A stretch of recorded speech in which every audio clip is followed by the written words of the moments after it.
Hello. I just came back from my neighbors and it was a Hanukkah party, but also my a Tehillim group that I do. And I just got back from that. And I lit my Hanukkah earlier. And I'm sad it's already done. This Hanukkah went by really, really quickly. And I haven't had any fried foods. I had sufganiyah, but I haven't had any latkes because I don't really like latkes. And I had this whole plan, this whole Hanukkah to have fried dumplings as my fried food treat. And I haven't even had time to do that until now. So I'm making my Korean dumplings. And it's also New Year's, Gregorian New Year's Day. And normally Koreans for New Year's, Koreans celebrate Lunar New Year, but we also celebrate the Gregorian New Year.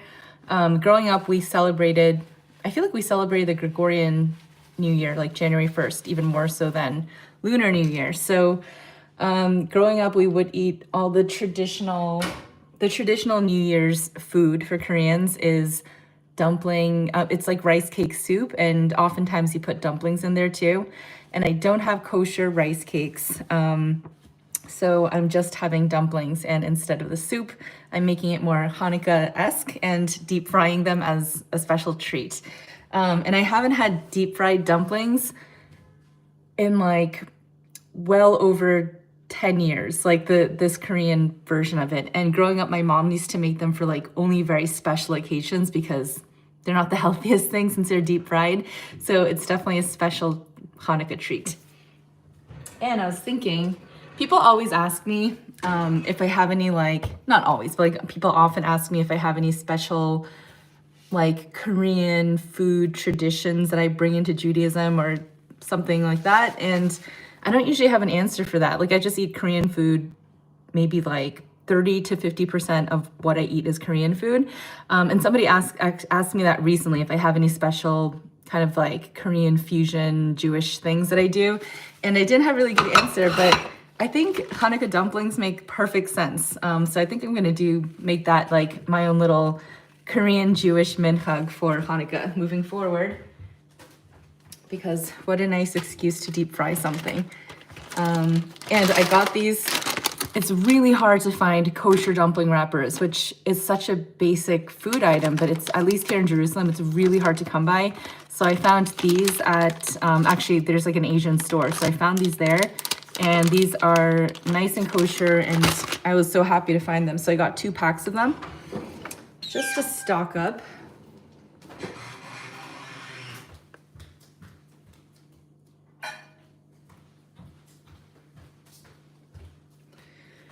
And I don't know if you can hear that my voice is tired. I'm really exhausted.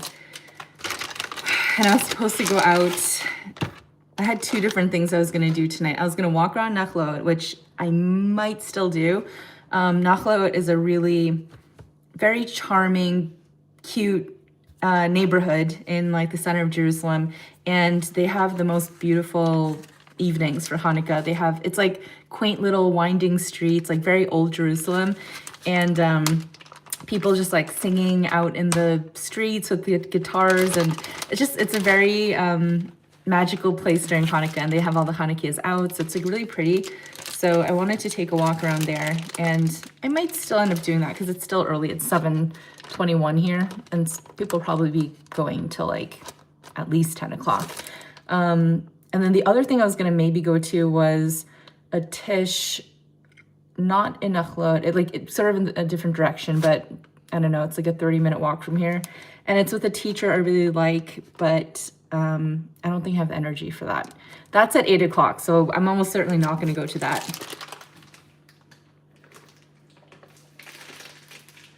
But maybe I'll take a little evening stroll if you feel a little more energized, but for now I'm very tired, so I feel like I'm not gonna do that.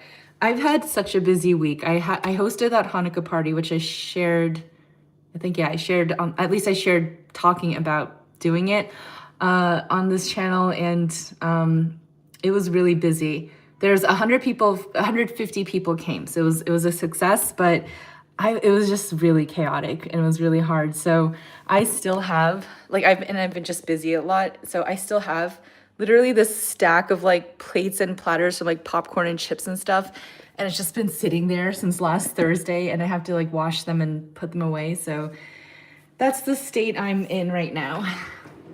It's been a little bit tiring, and I'm happy to report that I'm on day 18, if I'm counting correctly, yeah, day 18 of me waking up early and davening nets at the almost said hotel. This is how tired I am, at the hotel. I've been going to the hotel every morning around like 5 a.m. or so. I get there between like 5:30. Yeah, usually like between 5 to 5:30, something like that. It's been kind of switching up, but I've always made it on time for nets. So I've been really happy about that. But that's definitely a big part of why I'm quite tired, because I'm not necessarily going to bed that much earlier. Maybe about like 2 hours. So I'm getting like 4 hours of sleep lately, and I'm just really tired. So I actually made, because I was planning to make these dumplings before, I made the filling earlier and I ended up just freezing it. So I'm not making that part.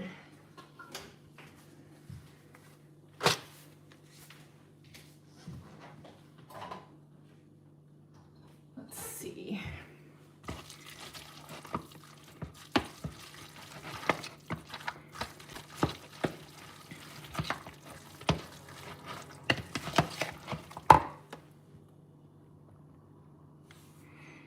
Hi, Brenda.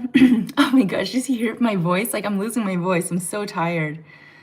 Akash, Javier, Abhi Seth. Hello, Moshe, Herzl David, Fayaz, Ismart, Wild Bill, and Rutile. Happy New Year. Yeah, it's still Hanukkah. It's our last night. Tomorrow will still be Hanukkah too. We still have a little more time to squeeze out of it. So I'm getting in all my festivities while I can. Yesterday was actually the first night that I like went out for a public Hanukkah lighting, which seemed kind of weird. Like, I usually make a point to, go to like a public lighting and stuff, but I only got that done yesterday. And then I went to one today at my neighbor's too.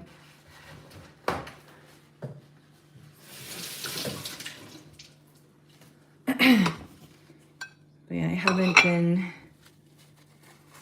I've just been kind of doing my own thing at home more. Can I turn this? No.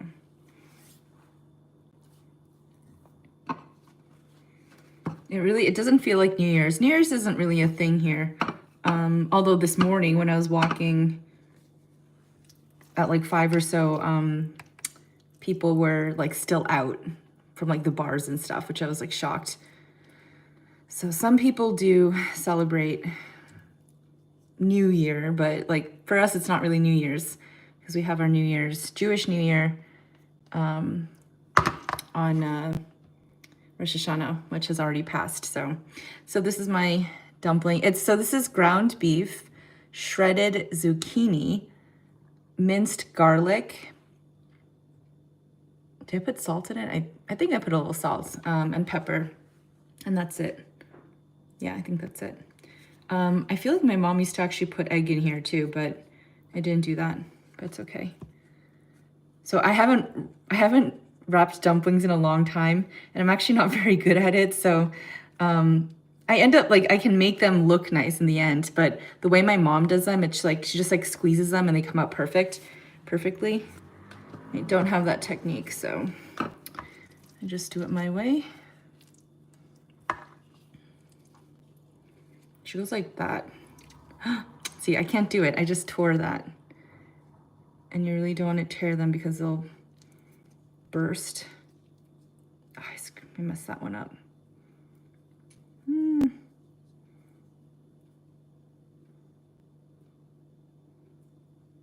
Oh man, I think I have to scrap this one. I was trying to do it nicely. Yeah, I can never do it the proper way.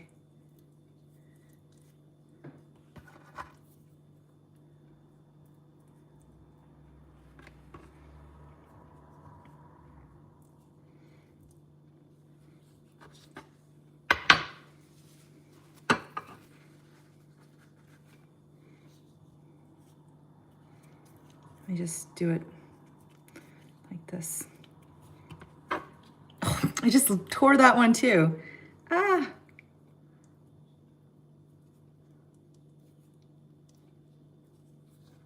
Just gonna patch that one. I haven't made these in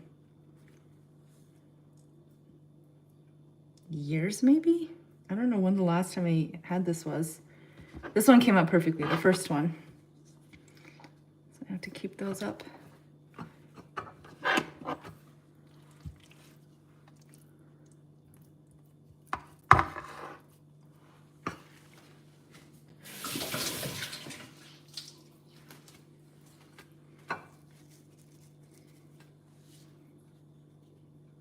Other years, because I don't like latkes, I would do tempura and have like a Korean, more like a Korean style way of tempura, but that's what I was eating before.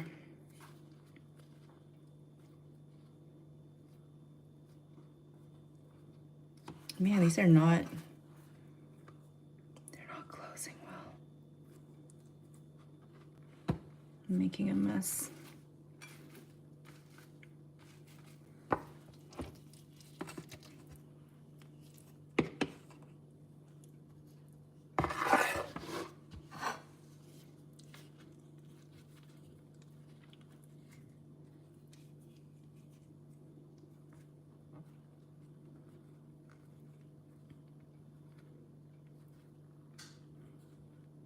That's better. Yeah, I was putting too much filling in them. That's a nice one.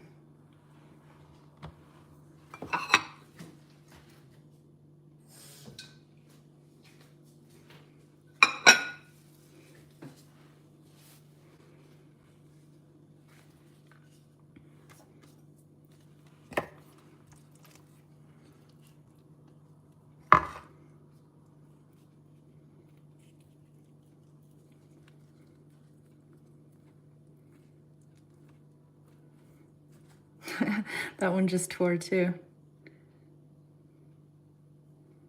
A little bit.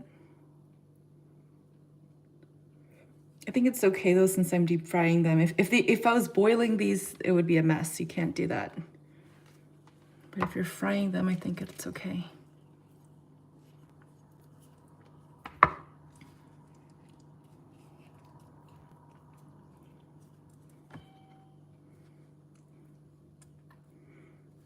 Sometimes people see, I think it's also on this channel, but definitely on my Instagram. Yeah, on here too.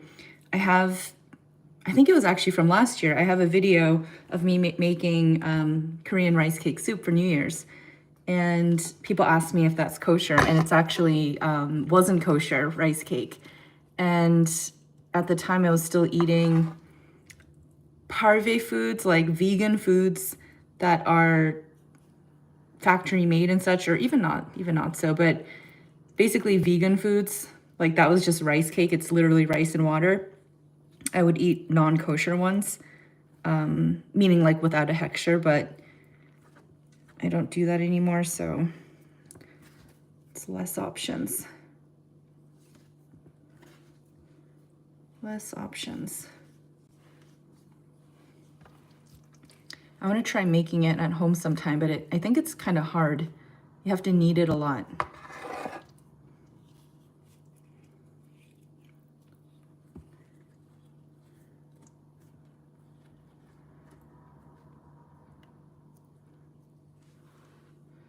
You should get that folding plastic to assist you like training wheels. I had one of those before. I never actually used it.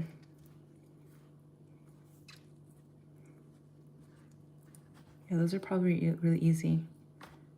I wonder if I have that here. It's actually remotely possible.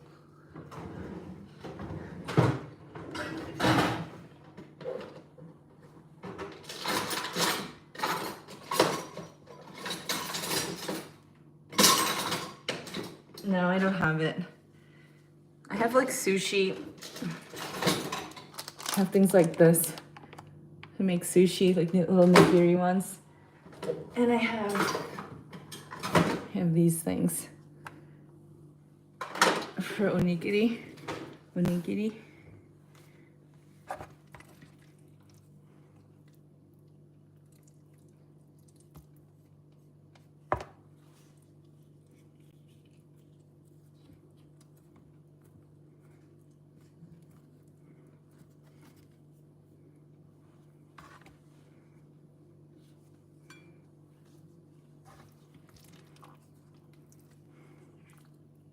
Too bad my kimchi's not ready. I might be able to eat some with this, but I'll probably eat this with pickles. When I don't have kimchi, I'll just eat pickles.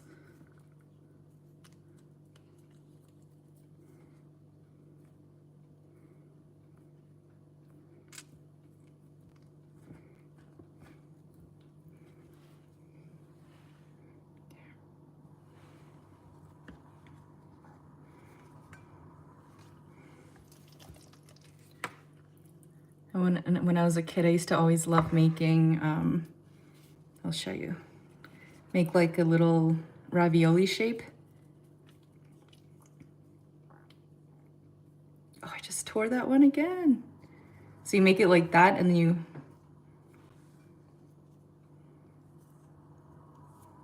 tuck it around. You have this shape. I used to always love this kind because it's kind of fun. But Koreans don't really eat their dumplings in this shape. It's more like a Chinese way, I think.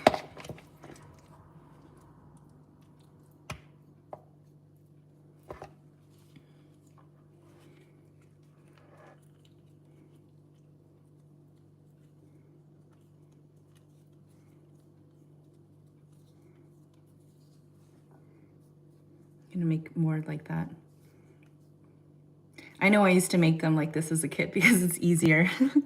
It's easier to roll them this way, wrap them this way. It's hard to get those like really pretty crinkles on the top.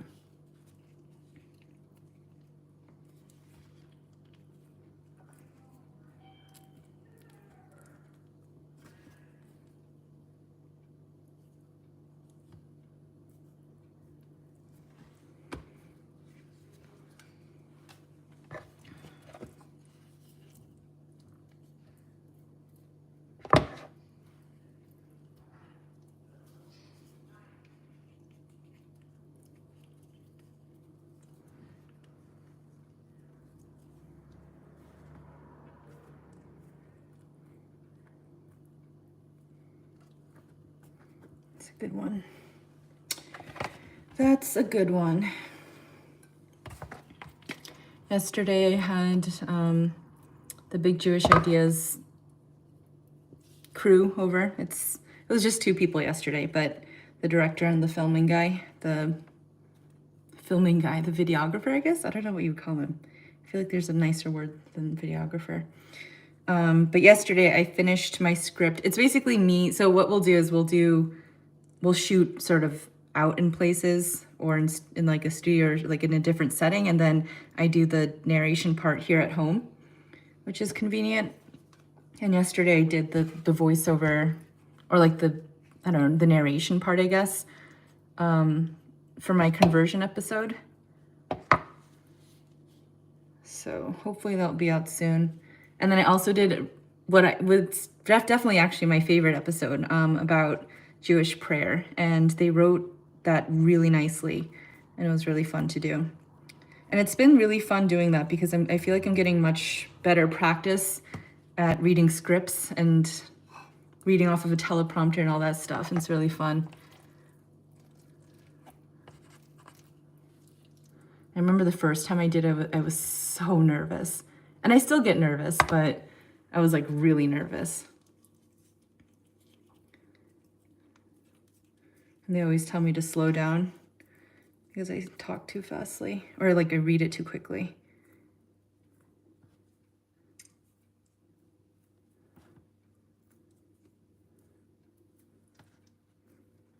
This is a funny looking one. Oof.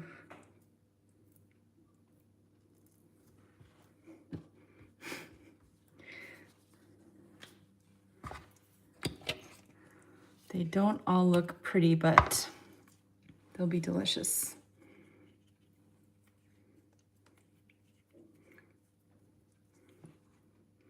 Actually, it's usually the ugly ones that taste better because they're more like wrinkled and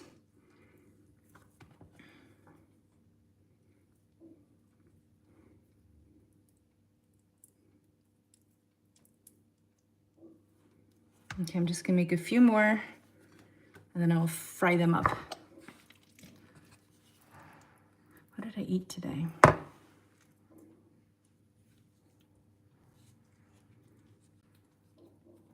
I didn't really eat today. I had coffee. I had like a good amount of coffee. I had 2 macarons. Oh, I just ate stuff at the neighbor thing. They had some sushi. So I had a little bit of sushi and I had a sufganiyot.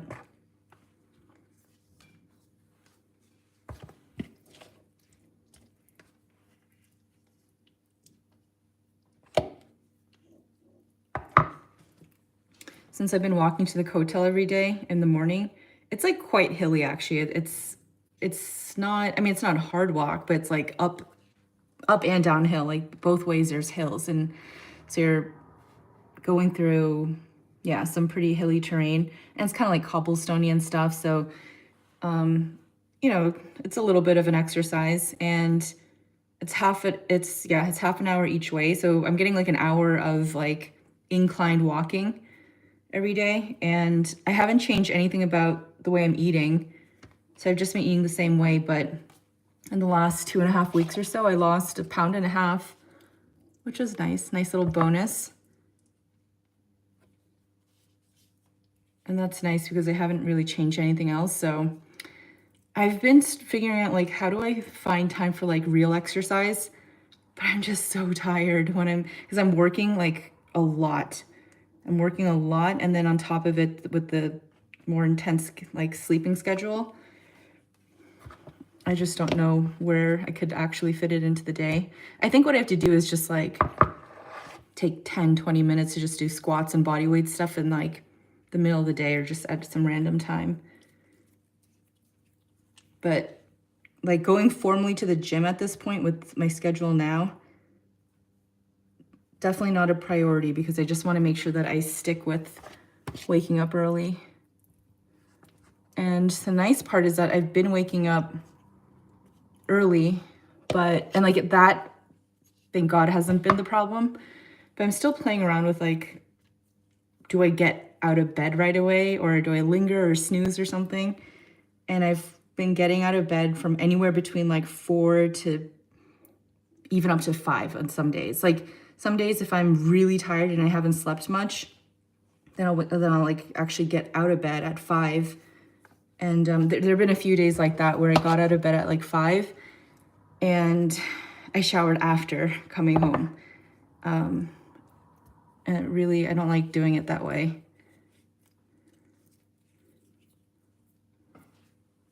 Yeah, it's awesome when I get there and there's like almost no one there. Okay, that's enough. I'll wrap the rest later. My tray of dumplings. Ooh. Okay. All right. I'm gonna put this in the fridge. I have to wrap the rest of this tonight because I already defrosted these.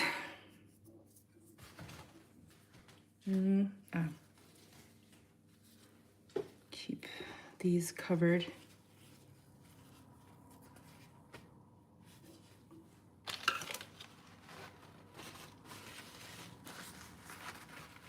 So that my precious dumpling wrappers don't dry out.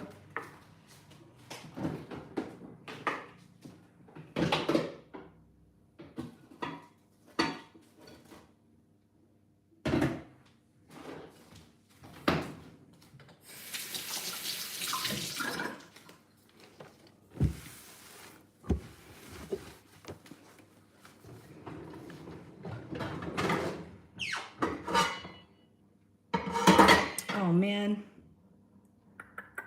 My better pot for frying has soup in it. Guess I can use this pan. No, I'll just use this pot. Yeah, that's better.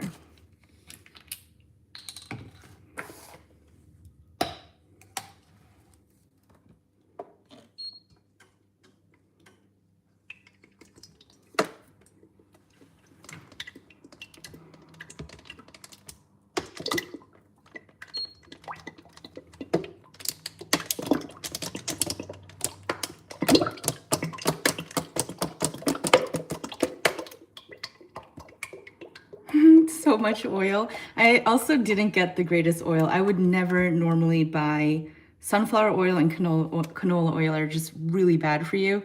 I should have just gotten pure grape oil, but it's very expensive just to buy grape oil to use once. Like, I'm just gonna use this oil one time.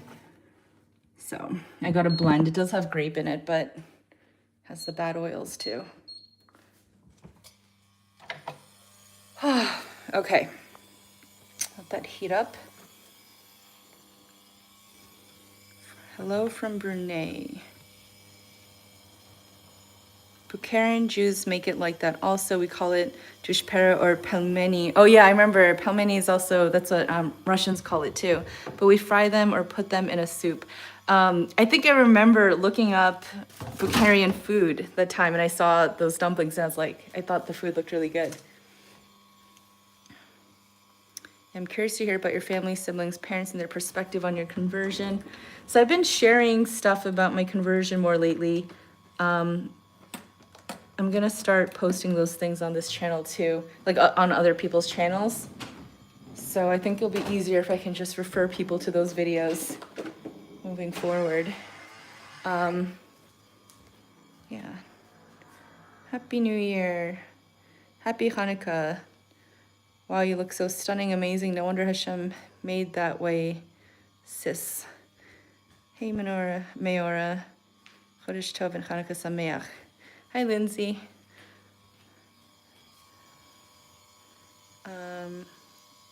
She deserves all the likes, guys. She is amazing.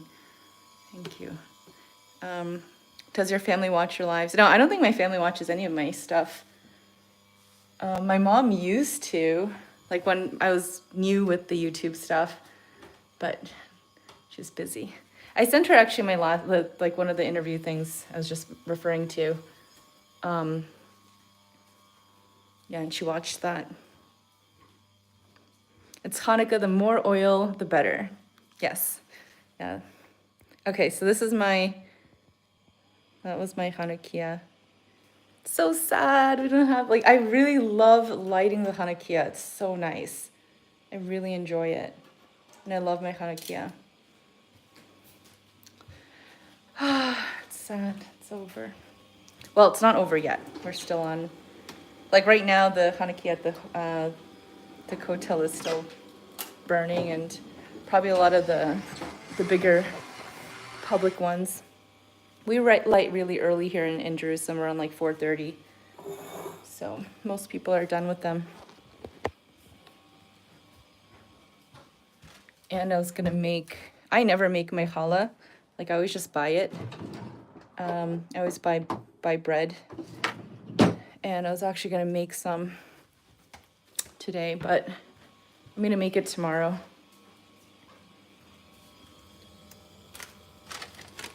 So I bought some yeast today.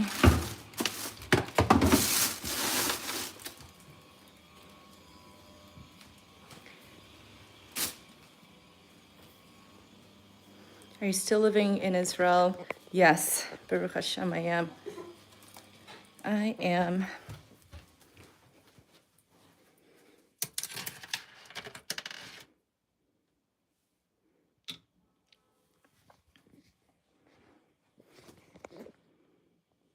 They proud of you that you are Jewish? I don't think they would be proud of it, because they're not Jewish. It's not like they would have a sense that that's something to be proud of. My mother's Christian. I mean, my family is Christian. most of them are not really religious. But my mother is the slightly more religious one. And, you know, she would prefer that I'm Christian, but she's supporting, she's supportive that I'm Jewish.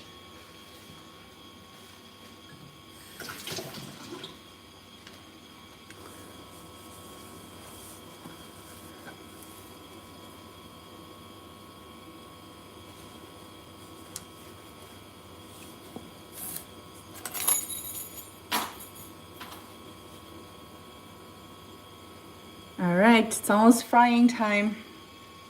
I feel like I have stuff all over me.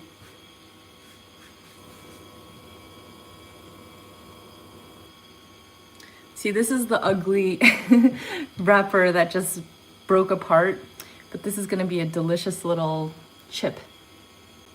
I'll use this to test. I used to always ask, like my mom used to do this when we were kids. I would ask her to put like just a plain wrapper in there too. Let's see. Let's test it.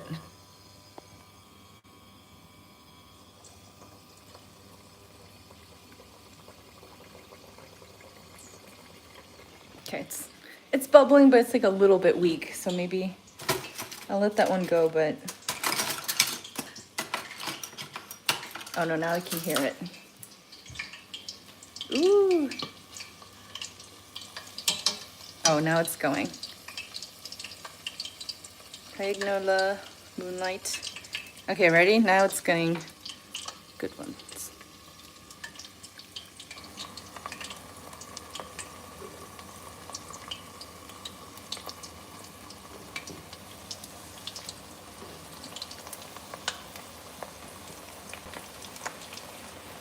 One more.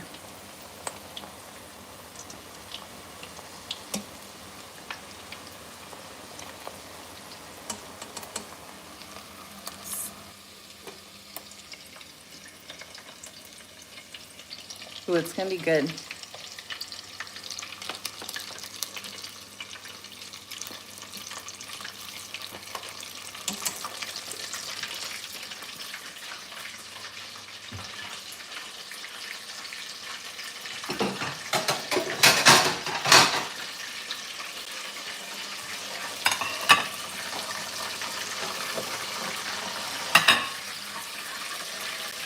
It's gonna get very loud.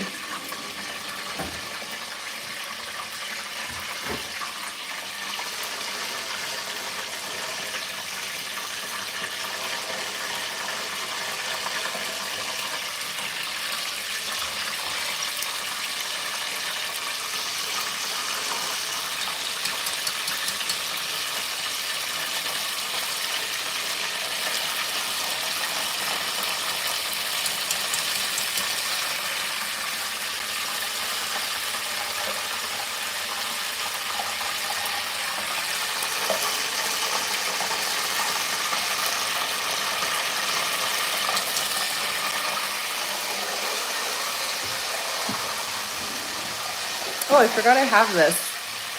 That makes it easier.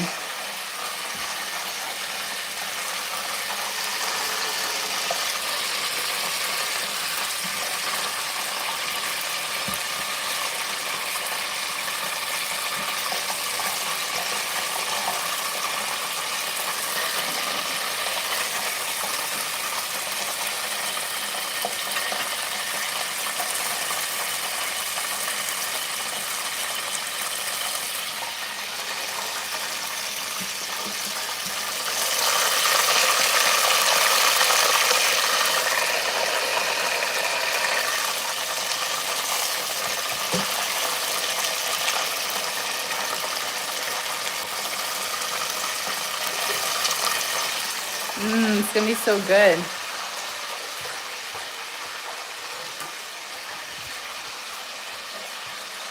With my pickles.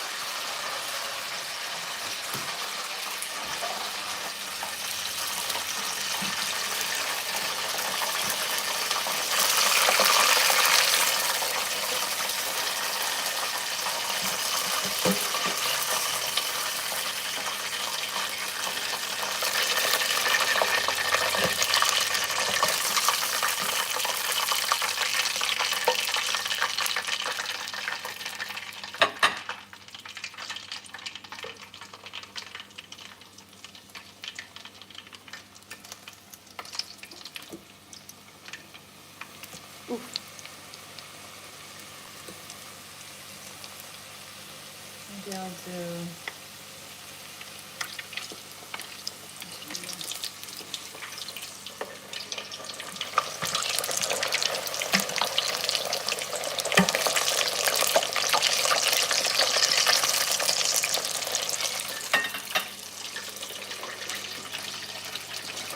It smells good. Just gonna cut one open to make sure it's properly cooked.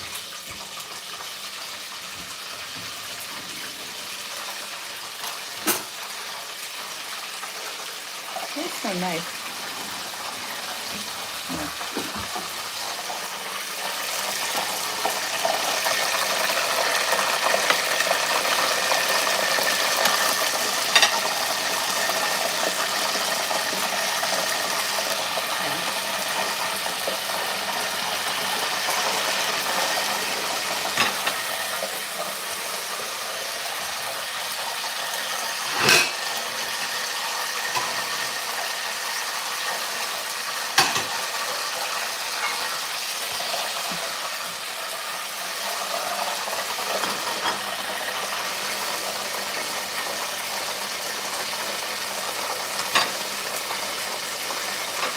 I'm excited for this one, this chip.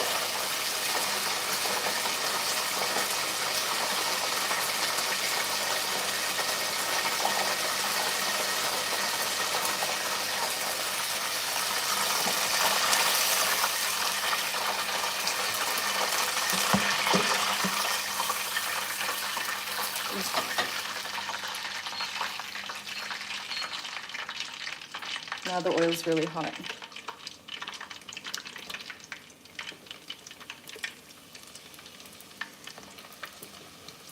Ah. Ooh.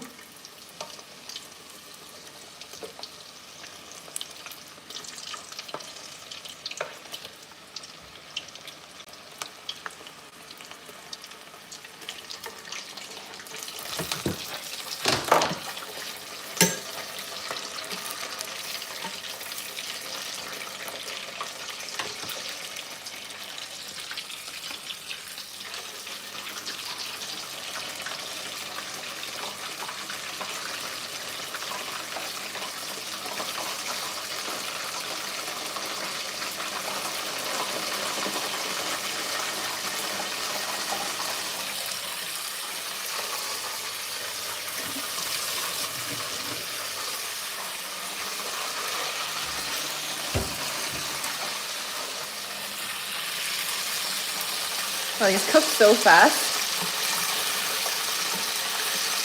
So quickly.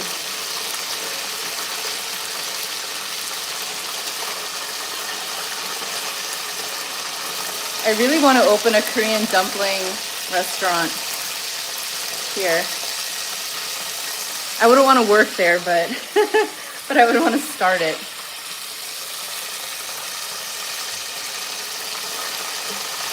I feel like it would be really easy to set up.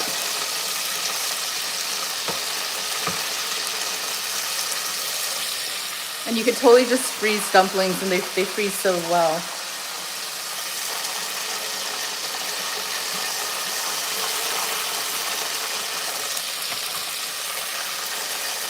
All right, it's all done. Oh my gosh.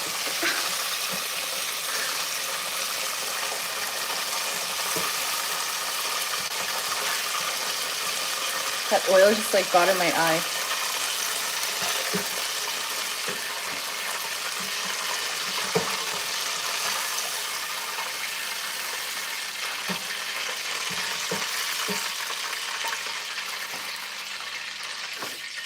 Okay.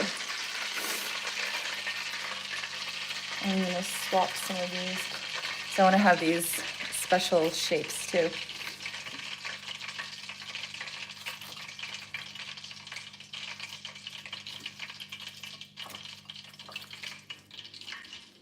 Yummy.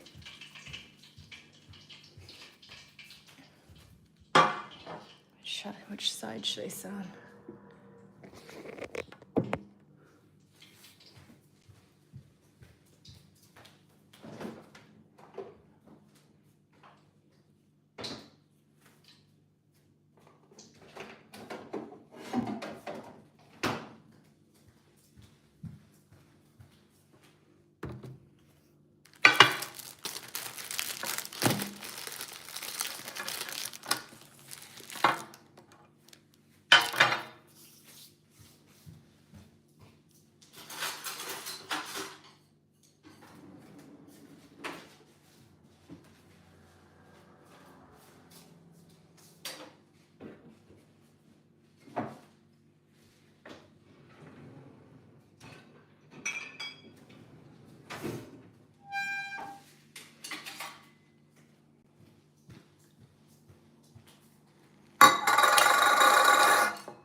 So the way Koreans eat dumplings, like the dipping sauce is often just soy sauce and vinegar.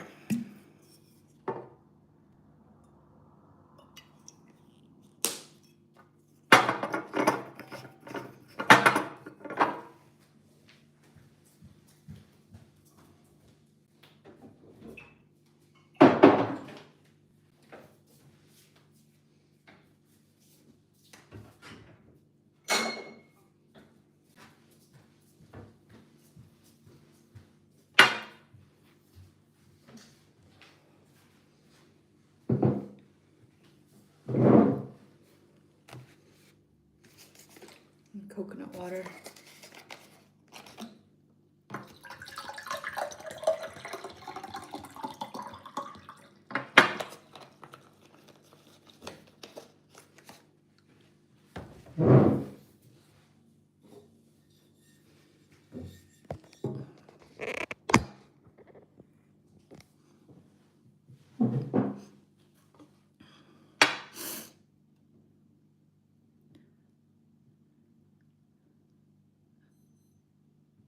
Made by your own people.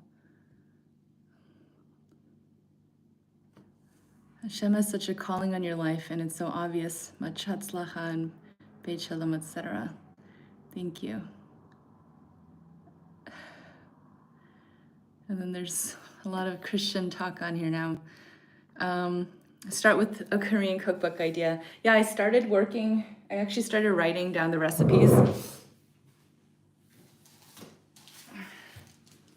Started planning out what I'm putting in the cookbook. So I'm gradually putting it together. I'm thinking about organizing the cookbook. It's gonna be very, very niche, but I mean, it's for a Jewish kosher audience, basically people who can't eat Korean food because they keep kosher and they don't really have access to Korean restaurants and such. So it's gonna have a bit of an Israeli Jewish twist, you know, based on my experience of eating here and stuff. So I was thinking of doing a section on like Shabbat stews, but like that would be Korean versions, like things that you could sort of leave in a slow cooker. I have a section for salatim, and our equivalent of that, like we'd call them panchan, like little side dishes. And have like a fish section, I have soups. So I'm starting to jot them down, like all the stuff I would want to include. And these will be my Hanukkah dumplings in the cookbook. So I'm just having it with little baby pickles. I love these, since I don't have kimchi right now. Should I start with that? No, I should start with the regular one. Baruch atah Adonai Eloheinu melech haolam, borei minei mezonot.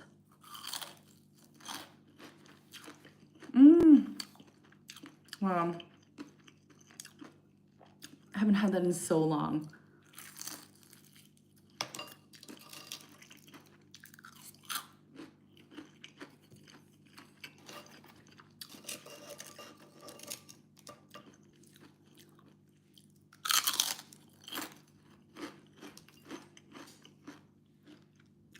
What was that? Oh.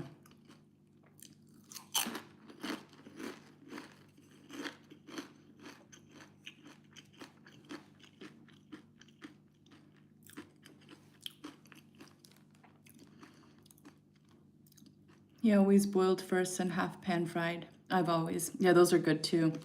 That's like what they call pot stickers.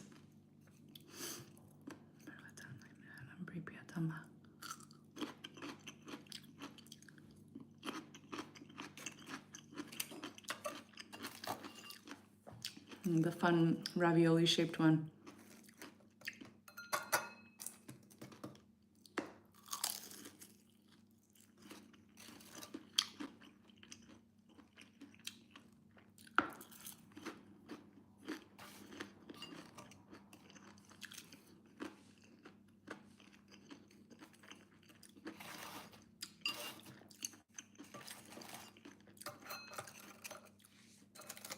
It's really good and fun to eat them like this, but I actually like steamed quite a bit better than fried dumplings.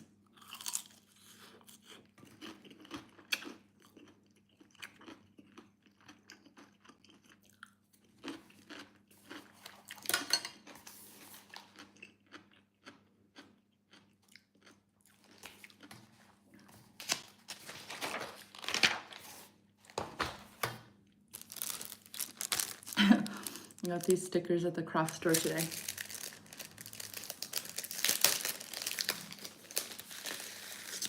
Oh, they're so pretty.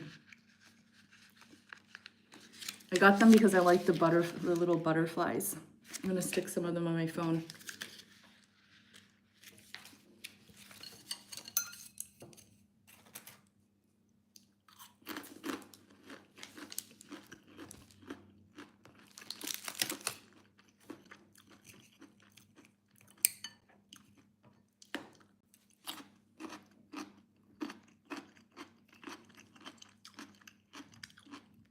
The Kosher Asian cookbook. So it won't be Asian, it'll be specifically Korean. Maybe it can be called the Hamish Korean.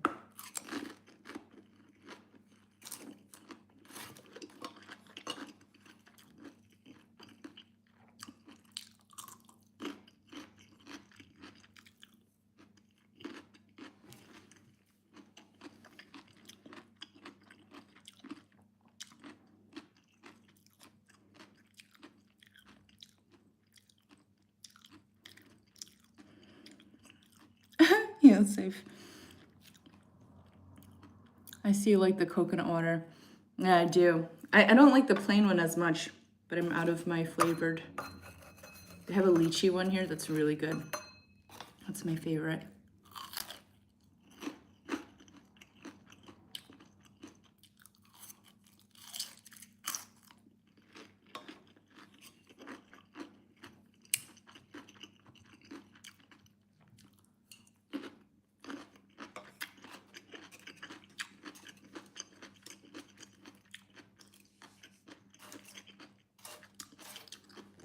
Please no proselytizing.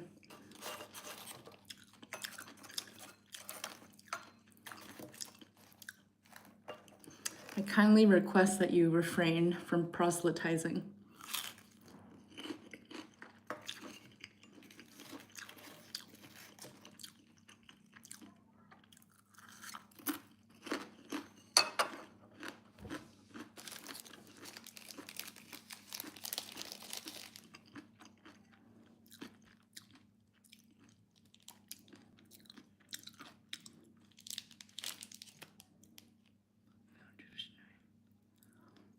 These comments are interesting.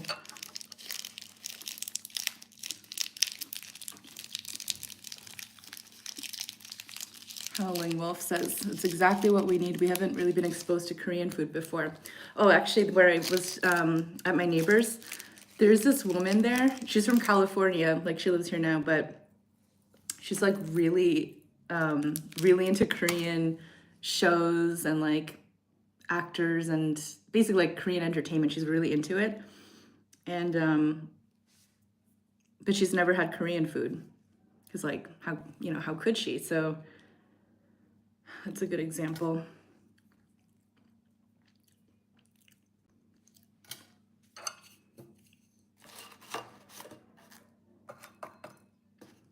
Especially for people who eat only Mehadrin kosher, which is like the more stringent level of kosher certification.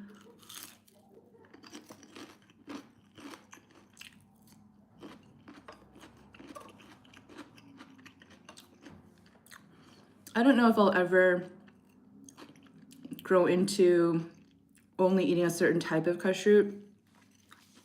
Like my thought on that is that unless you have a specific reason to not trust the kashrut of a place, then there's no reason not to trust it unless you like actually know that there's an issue with it.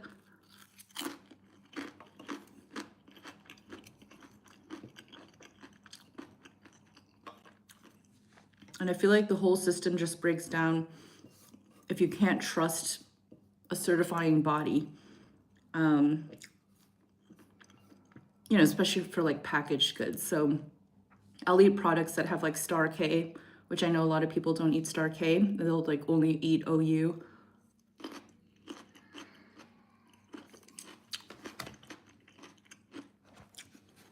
Or here in Israel, you have like, oh, this one's OU. It's a foreign brand. And then you have a lot of different textures.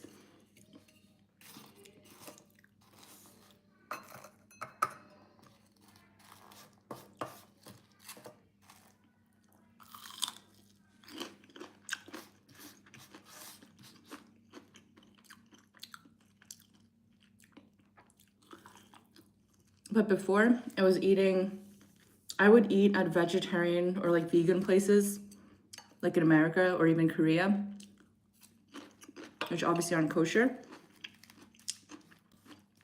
Thinking like, okay, it's all vegan stuff. Like even if they didn't have cheese, like if it's a vegan place, I felt pretty safe with it. But then I realized, like, I don't think I'm gonna do that anymore. I haven't been in the situation yet again, but I realized that the danger of that is that you have no idea if they're using restaurant equipment that was that's not new and that was previously owned, by a non-kosher, like meat restaurant or something. Because it happens all the time in the restaurant industry where people buy used equipment.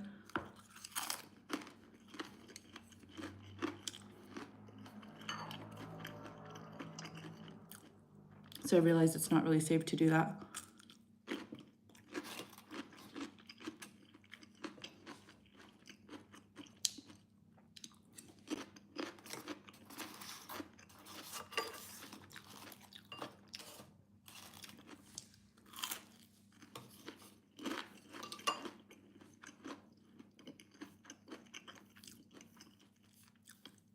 When I go to America, I'm like planning out how I can eat with my family or like what I'll eat with them. I'm gonna bring my own pan and just like bring my own cookware, I guess. Or maybe I'll just buy a little mini, I won't be there long enough to buy. I was considering just buying like a little air fryer and letting that be my cooking unit. I don't think that'll be so practical. But I can order food, like I can buy food from the kosher place and like have a meal with them once or twice. With that stuff, we can do kind of like non-meat charcuterie style. Like sometimes we'll just eat like cheese and crackers and fruits and vegetables and things like that. And I can always find kosher versions of all that.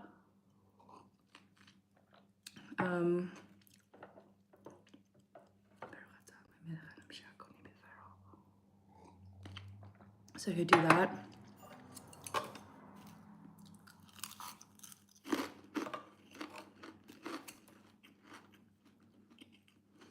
That's kind of it.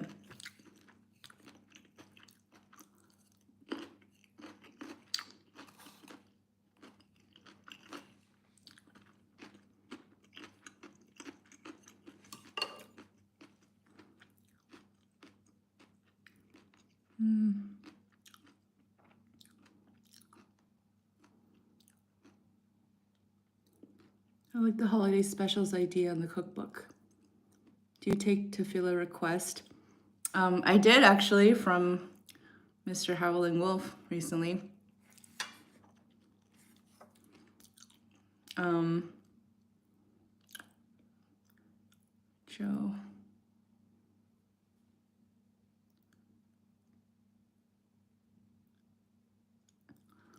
Oh, you don't have to be Jewish to be on this channel. There are plenty of non-Jews who join.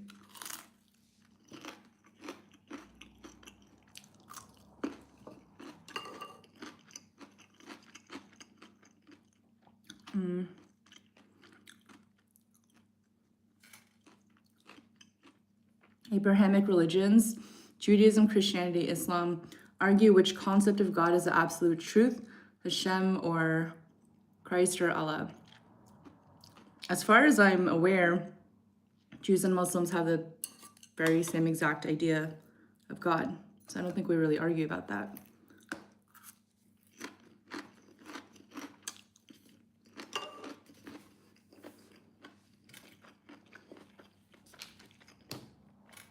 I feel much closer to Muslims than I do Christians in terms of theology and common ground.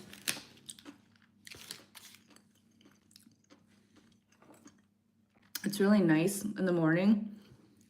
Like sometimes if I leave like slightly on the later side, like around like 5:30 or so, the garbage men, like in the city center, they like have their garbage trucks and they like park them and then they're praying outside in the morning. And I don't know, it's just such a beautiful thing to see that. Like, so I feel close to them in that way.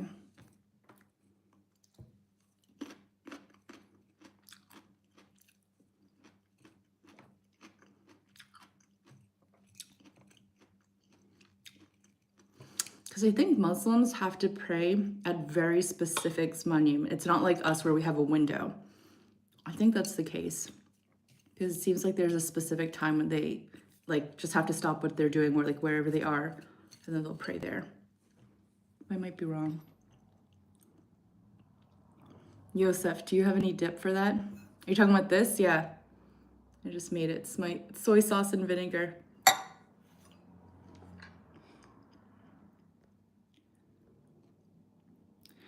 There's a lot of Christian chatter today. I never knew the dipping sauce was just soy sauce and vinegar. I just use ponzu. Oh, I love ponzu. It's so good. That's the Japanese version. I would get that once in a while. I don't think they have kosher ponzu here though. I haven't seen it.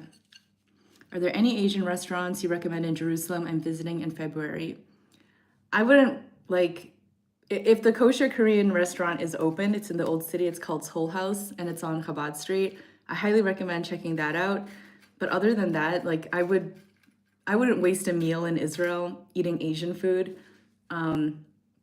If you're coming from abroad where there's good Asian food, because the Asian food is not really good here. But if you just get sick of eating the same stuff and just kind of want to break and want to have Asian food specifically, my favorite Asian / sushi place is Sushi Rehavia. Like that's the best one. But as you can see, I'm not very enthusiastic about the selection here in general. So I think there's actually like high-end sushi in Tel Aviv or somewhere like that. But here in Jerusalem, it's not really, you're not really going to get good quality Asian food. Unless you come to my house. Yeah. Oh, they just opened an Indian restaurant. I wonder if it's still there. It was only a couple of weeks ago. Restaurants close so easily here. But they had a new Indian restaurant on Agrippa Street near Machane Yehuda, near the Shuk. And that's a kashrut that a lot of people don't eat. It's called Zohar. But again, like I had Zohar kashrut once. Like I have it at this one sushi place where all they serve is sushi.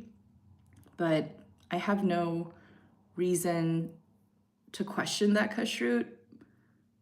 But I don't know, maybe it's because I'm not really digging into it. But a lot of people seem to support it, but it just gets very political why people either support it or don't support it. It's kind of a mess. But it's nice that there's Indian food, like that's kind of different. I don't think we really have any Indian food here that's kosher. And P.S. I'm glad you're visiting. That's nice. That's exciting. The chosen Korean. Are you Mongol? I'm not Mongol, but I think the vast majority, if not all Koreans, have Mongol blood from Mongolian history, like from, being conquered and stuff. Koreans and Mongolians, like they do look alike in a bit, like, yeah. So I probably have some Mongolian blood. Hi, Tom. Hi, I finally caught you live. It's a Hanukkah mukbang. What you eat is manti. Can you also read the comments? Oh, I'm behind. Oh, I'm really behind. What's manti? Mandu? Has your relationship with Korean culture changed at all since you've converted? I think I've become closer to Korean culture since I've converted because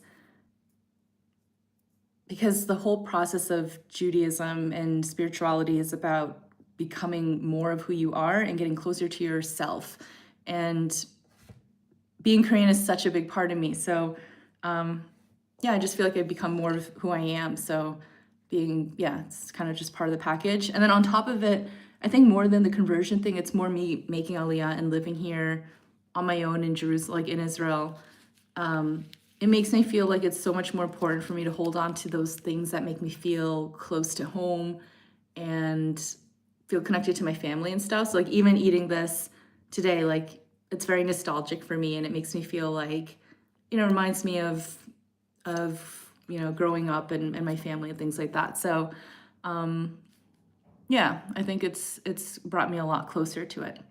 Also because of the fact that everywhere I go, I'm like the Korean person, all the more so than like being here, because it's not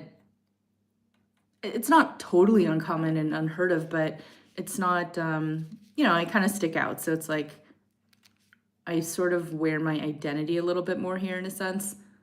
So there's also that. That's turshu. What you eat is turshu. It's less to do with equipment and more to do with bugs, Meorah. I'm trained to become a mashgiach. Isn't it mashgiach? I think maybe it's just, yeah. Yes, also that too. That's why also before, even when I was eating at vegan vegetarian places, this never came up, but hypothetically, I wouldn't eat at an organic like salad restaurant, or like, I wouldn't eat organic because of the bug thing. But now it's just kind of like a non-factor because I don't have to think about it. But that's really cool that you're trained to become a mashgiach. That's a cool job. Korean barbecue restaurants are amazing. By far my favorite dining experience. I live in Koreatown. The best food. Lots of food options out here, but Korean barbecue is my favorite. Yeah, that's really good.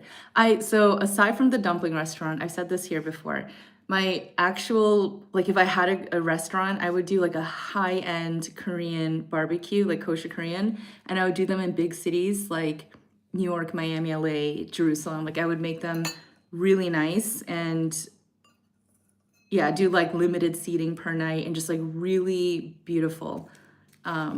That's the kind of restaurant I would do. It would be really nice. And it's also very simple too. There's plenty of good kosher food. I'm sure your family would be happy to see you and spend time with you, right? And you can always get frozen meals ready to eat in the house. Yeah. Oh, actually, I'm excited to eat. I love Impossible brand meat. I really don't like the fake meats, but Impossible meat is so good. And I really wish they would import it into Israel, because all the fake meats are really, they're bad for you, but they also, I don't think they taste very good. But I always like that. Please pray for me at the wall next time I go. My Hebrew name is Moshe Herschel David. Okay, I'm gonna write it down.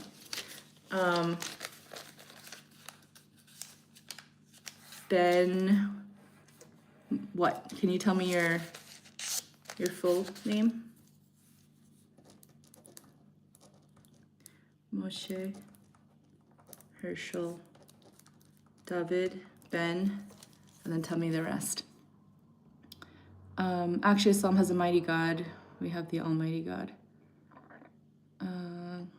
Soul House is amazing. I've been there twice. Very nice. Zohar is totally cool. What was your family and friends' reaction to your conversion? No big reaction. My family was supportive. Like I was living with my sister at the time, and they were very sweet, and they had, got me a little cake, and it was very nice. So I had positive, support. Happy Hanukkah, Meorah. Ironically, Impossible Burgers is less healthier than the real stuff. Oh, for sure. It's like really, it's not good for you. I didn't say it's healthy, but I like how it tasted. Well, now that I'm eating meat, it doesn't really matter, but I wasn't eating meat for like 11 years, and so I loved having those. And I would also make like cheeseburgers with them and like make them with cheese, and it really reminded me of like the original thing. So I did used to enjoy an Impossible Burger. Do you have a favorite Korean show? I don't watch Korean shows. I don't watch TV. I don't watch shows, generally speaking. I can't remember the last show I watched. And I don't really like watch entertainment kind of stuff. Like I don't watch movies. I don't really watch TV. Once in a while, like yeah, I can't even remember the last thing I watched.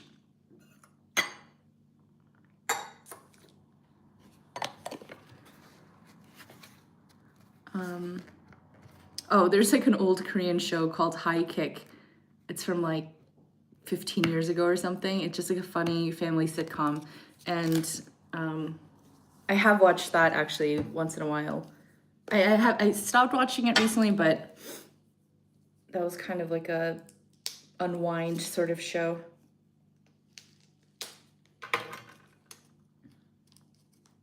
But I don't know what the kids are watching these days. There's this guy at the Hanukkah party on Thursday, and he was talking to me about Korean music. Like, he was saying how he's learning Korean or listening to Korean music or something like that. And he mentioned some group, and I had no idea what it was. And he thought I was so weird. Or like he was surprised that I didn't know who they were. It's called like Pink or Black Velvet. It was either Pink Velvet or Red Velvet. I think he said Pink Velvet. I don't know. But I was like, I'm glad I don't know who that is. It's just not my thing.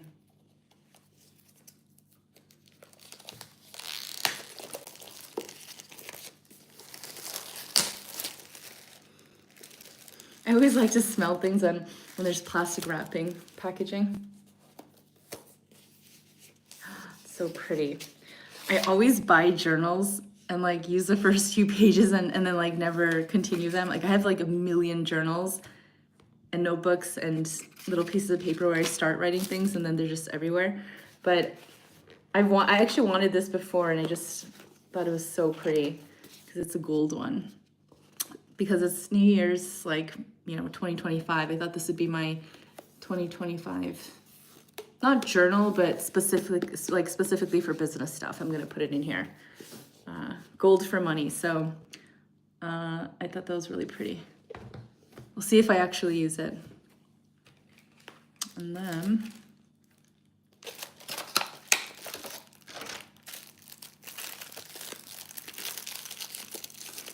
Red Velvet, Tom Tom says. I love K-drama, never thought I'd get into them, but they have incredible depth. Yeah, I've heard that. And like I've seen Korean movies. Like I did watch Squid Game. I watched Squid Game and I've seen Parasite. Like, those are some major, somewhat recent ones. I guess it's like years old now, but no, Korean entertainment is very good. Like they're very good at storytelling and like they're, it's high quality entertainment. So I have nothing against it. Ooh. It's nice. It's a portable, I like to take my phone and actually just write on it. And I had one of these before and I gave it to somebody. So actually that one's really nice. That's really nice. Do you still watch Netflix? I had my sister's Netflix and then I think it got bumped off of the family account, but I don't use it, so.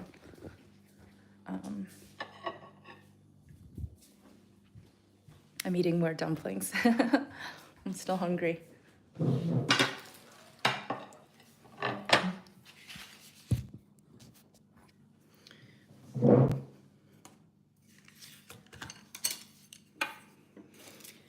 I don't know if I'm gonna go out.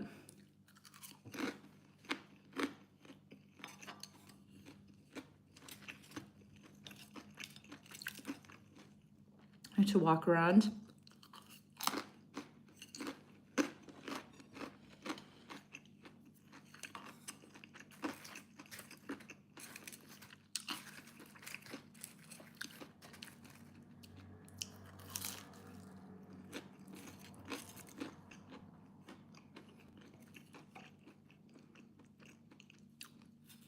Do you have a foldable phone? Typing on a small screen must be challenging. I have a regular phone, but it's just I don't like typing on screens. It's very uncomfortable.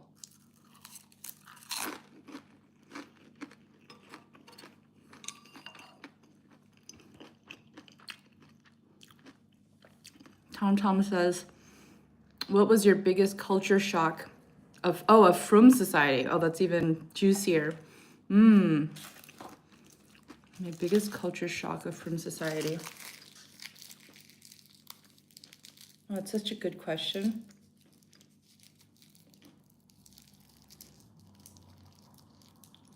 I don't know if I could say culture shock. Specifically Frum society. I can tell you culture shock from like Israeli society at large, but Frum society. I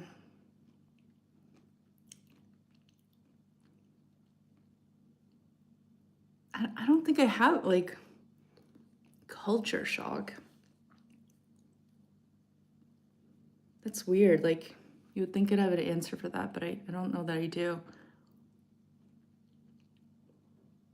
I don't know. I don't think I have a culture shock from society.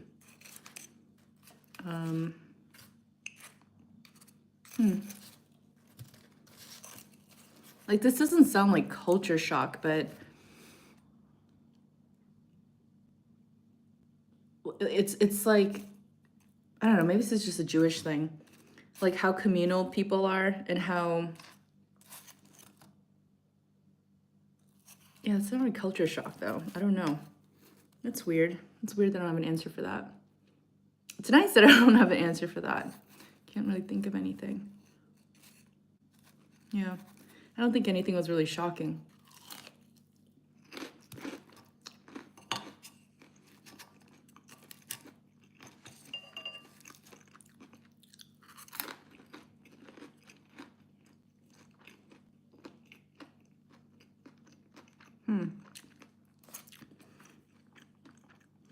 Do you like the cold winter? I love it. I really love it.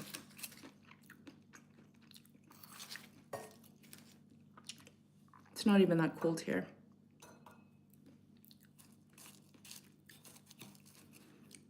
Hi, Nerlin. Lazy homeowner. That's a funny, that's a cute name, the lazy homeowner. You sound like a natural Ashkenazi Jew. Pronunciation is spot on. What did I just say? It's funny.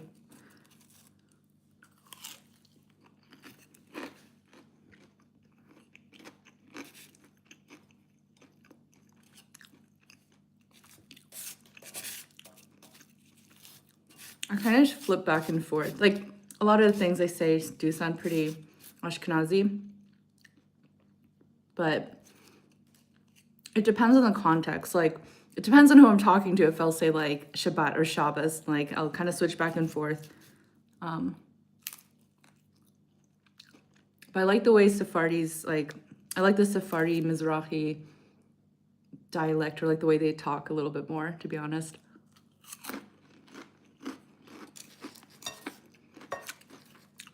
But yeah, I think I talk a little bit more Ashkenazi.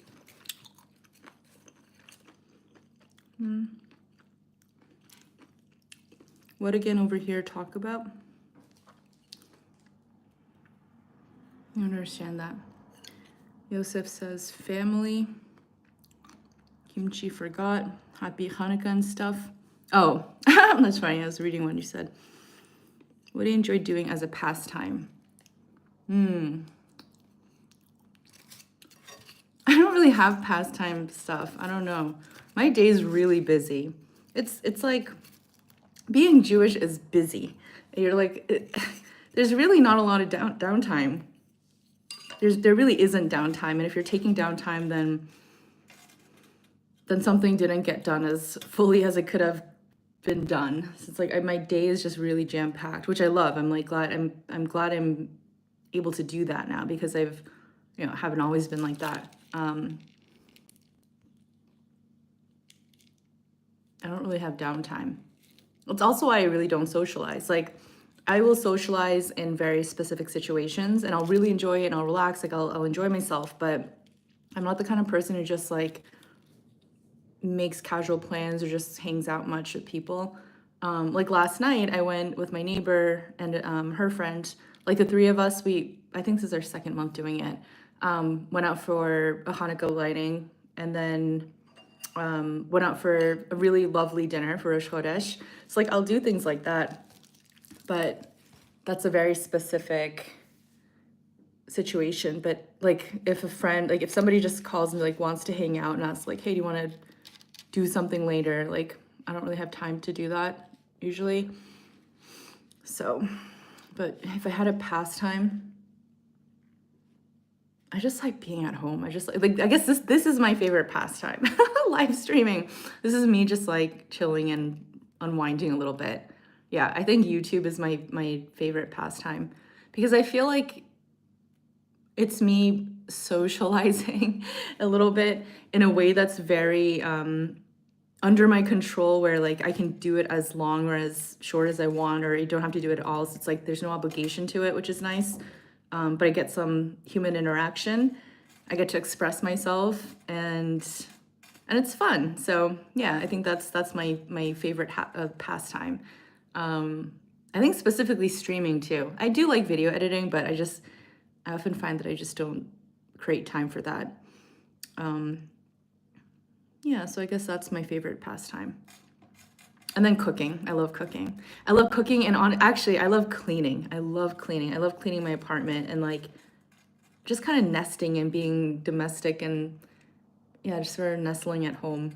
I like being at home. So the combination of this is very nice. And I like I like running errands and going grocery shopping. Just like simple, mundane stuff. It's like very relaxing. Can't even talk. I'm so tired. It's very relaxing to me because I'm working a lot, and my brain is just on all the time. So if I can just take a step back and just be really simple, I love that so much. That's my favorite.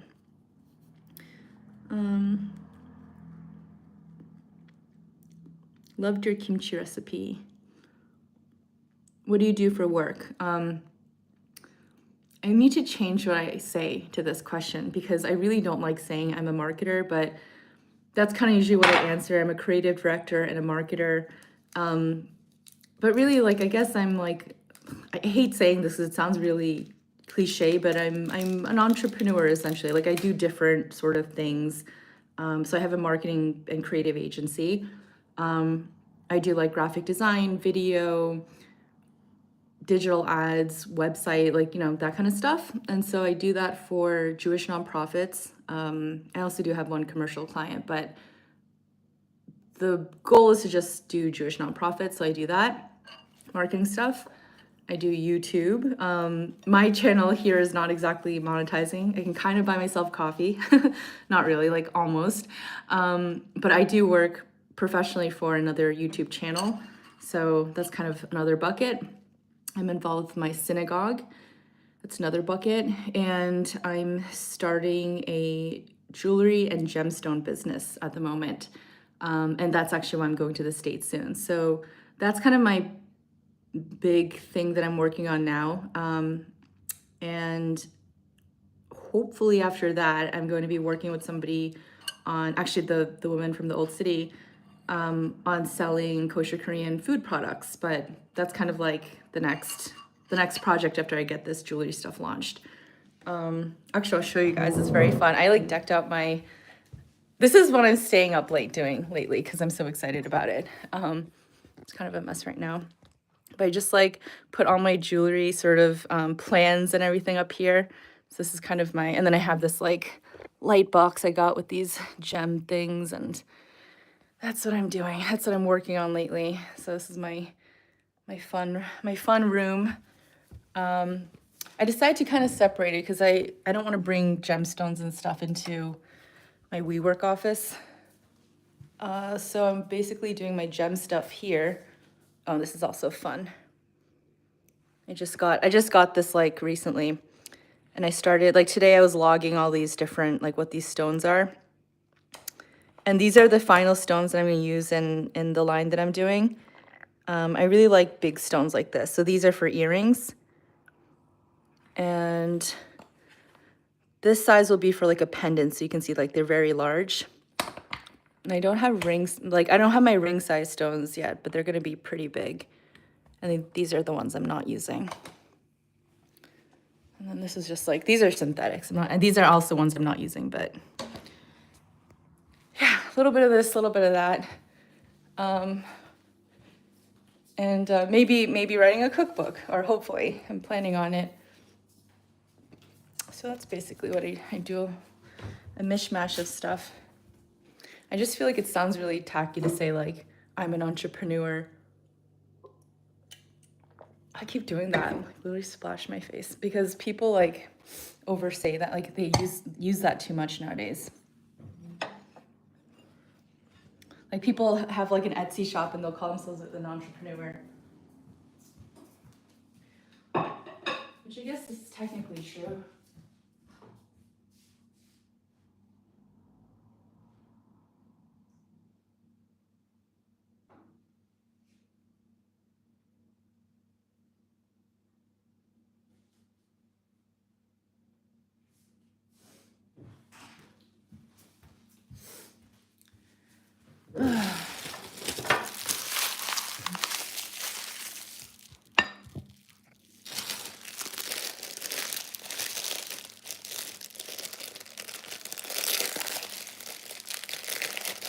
Instead of an entrepreneur, you're a jack of all trades. Yeah, I like that much better. Jack of all trades. That'd be funny. That'd be like an awkward, funny thing if someone just asks me, so what do? You just say, I'm a jack of all trades.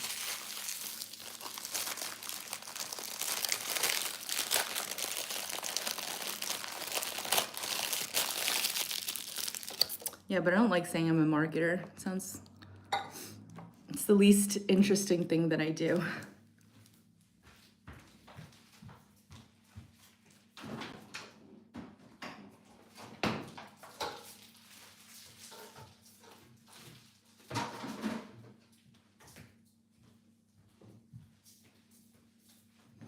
By the way, I'm not knocking Etsy shops, actually. There's some very serious businesses on there.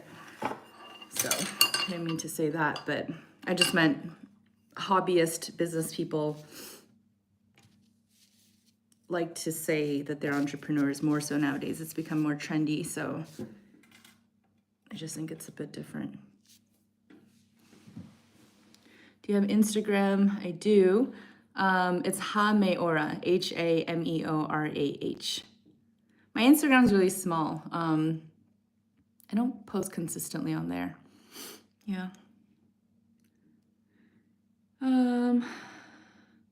Hatzlacha, Chag Sameach. Toda. Israel.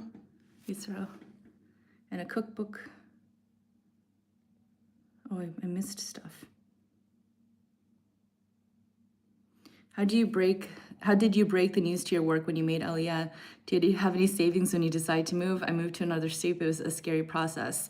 I wasn't working when I made Aliyah, so it was easy. I had quit my job before that. So that made it easy. It was just, doing nothing. And no, I had no money. I was like totally, I quit my job and then I didn't work for like, I think it was 2 years, might have been even more, and just took like a really nice break. It was awesome. And so I burned through whatever money I had, and I was only able to make Aliyah thanks to the help of a very generous friend and my family, and thanks to the government, because you get Sal Klita, like you get some money from the government when you make Aliyah. So every I hear people complaining like, oh, it's not much money and like it's nothing, and I think that's crazy to say, because I was so grateful for that money. It made it work. I was able to live comfortably. Like everything worked out, thanks to those 3 things. And so, yeah, it worked out. But I really came with nothing, and I had. I like, to be fair, I knew that I could find a job. Like professionally, like I feel very comfortable, and I have very easy skills to use in like a digital remote situation. So I always felt like I'd be fine and I'll figure it out. So I didn't really have much pressure. And I also came by myself. Like I don't have kids or anything to worry about. And, it was very flexible and easy for me in that sense. So yeah, it was scary, but I knew that I would that I could always lean on my family, or God forbid, go home if like, you know, for some reason I really couldn't make it. So I didn't really give myself that option mentally, but I've never been in a situation where I felt like if I don't make it, like I'm really in trouble. I've always felt like I have, you know, I can figure it out. So it was only scary to a certain degree. But yeah, that the money from the government was really, really helpful, and I really like so appreciated that. That's very nice. Laila Tov, bye Yosef. Dylan says, do you wear short shorts? I do not. Actually, I always like wear shorts underneath my skirts and dresses, even if I'm wearing like a long skirt or dress. But no, I don't wear short shorts. Did you try Yemeni food, like the soup? What is your favorite food in Israel? I had this place called Saluf and Sons in Tel Aviv, and it was so good. That place was awesome. I don't think I've actually had... Is Jachnun Yemeni? I think it is in Malawach.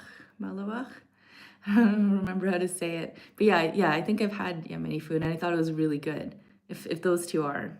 But I've never had soup. Yemeni soup. Hatzlacha, wow. Jewelry and kosher Korean food. Wow, that's so awesome. Hatzlacha. But you are. And a cookbook, so cool. Instead of an... Oh, I already read that. Nice.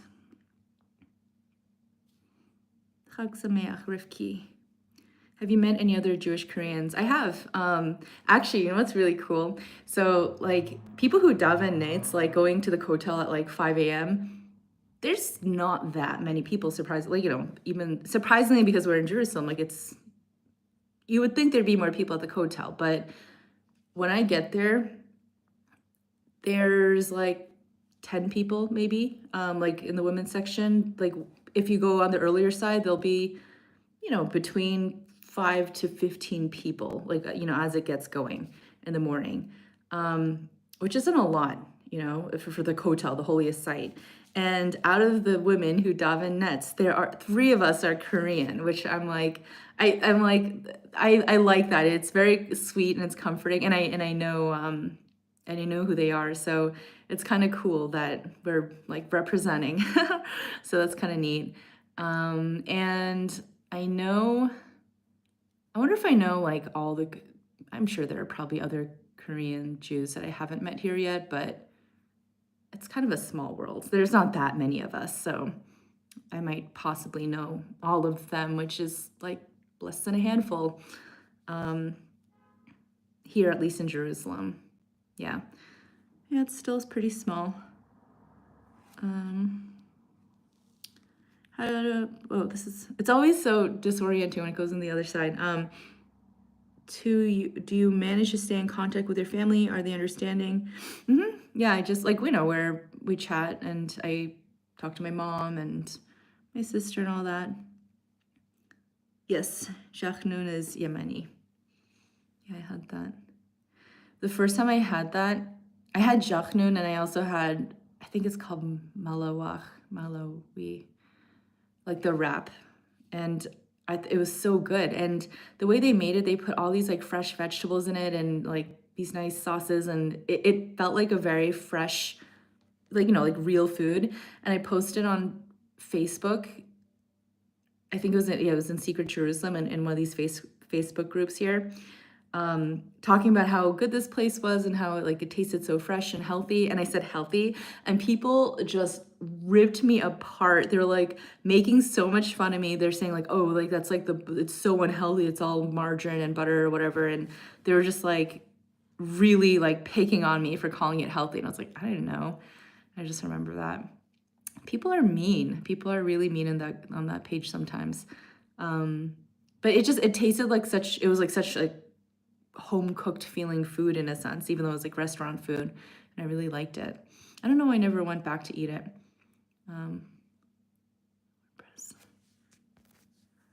Yeah, Malawach, yeah. If you open your own kosher Korean restaurant, it would be a huge hit. Kimchi for all. Do you follow Ashkenazi or Sephardi minhag for Pesach food? For Pesach, I'll eat kitniot. Like, okay, hypothetically, I will eat kitniot, but in practice, I'm kind of not anymore. Like, I have no problem with that at all as long as it's been like really carefully checked. Because I have checked my kitniot before, and like you'd be surprised, especially I think it's also more in Israel, the way that they store their food. You will find little bits of grain that are not supposed to be there, like in your beans and your rice. So you do have to check that like really vigilantly. So I'm okay with eating kitniot that's been like thoroughly checked, like rice and such. So I would do that, but this past Pesach I didn't do that because I really want to like embrace the matzah and make that such a highlight of my eating during Pesach. So I kind of just end up not eating kitniot. Also because I guess to be fair, I don't have a rice cooker that's like for Pesach. Like I don't have separate stuff really enough for Pesach. So I was just keeping it simple and I was basically just eating matzah. So it's just a week. I feel like it's not hard to not eat it, but depending on who I marry, like if I get married to somebody who, you know, like prefers to have rice, like I have no problem with it. Secret Jerusalem can be a real Shark Tank. Yes. Yep. I love that page. It's really fun. I haven't been on there in a while. That's really fun though. It's like handy to just ask random questions there. That when I made Aliyah, that was like, it was so helpful to just, even just to like get a sense of the culture here, like, you know, between Olim and such, but it's a fascinating little world. Do you follow, already read that. Are you Ashkenafard? Ashkefard? That's so funny. I've never heard that. Ashkefard. Yeah, I don't know. I feel like I definitely follow Ashkenazi minhag, but that's my nusach.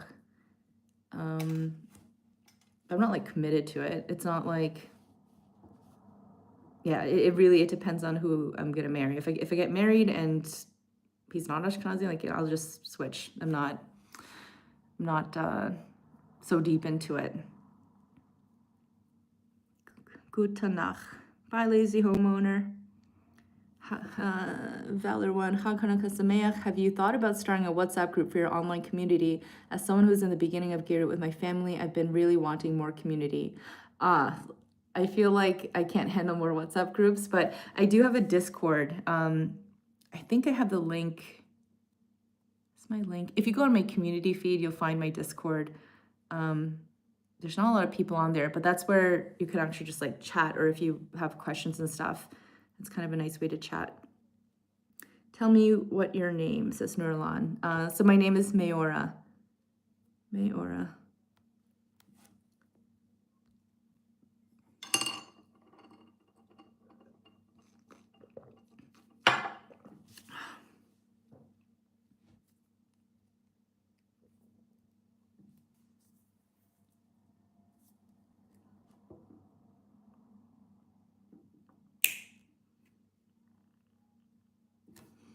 Nice to meet you. Ken. Mem Aleph Vav Resh Hey.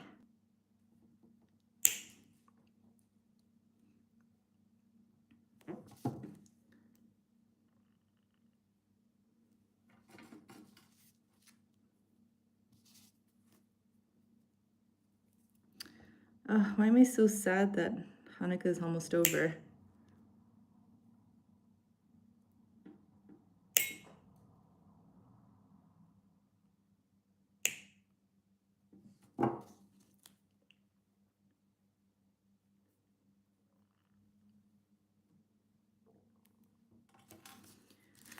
Almost over.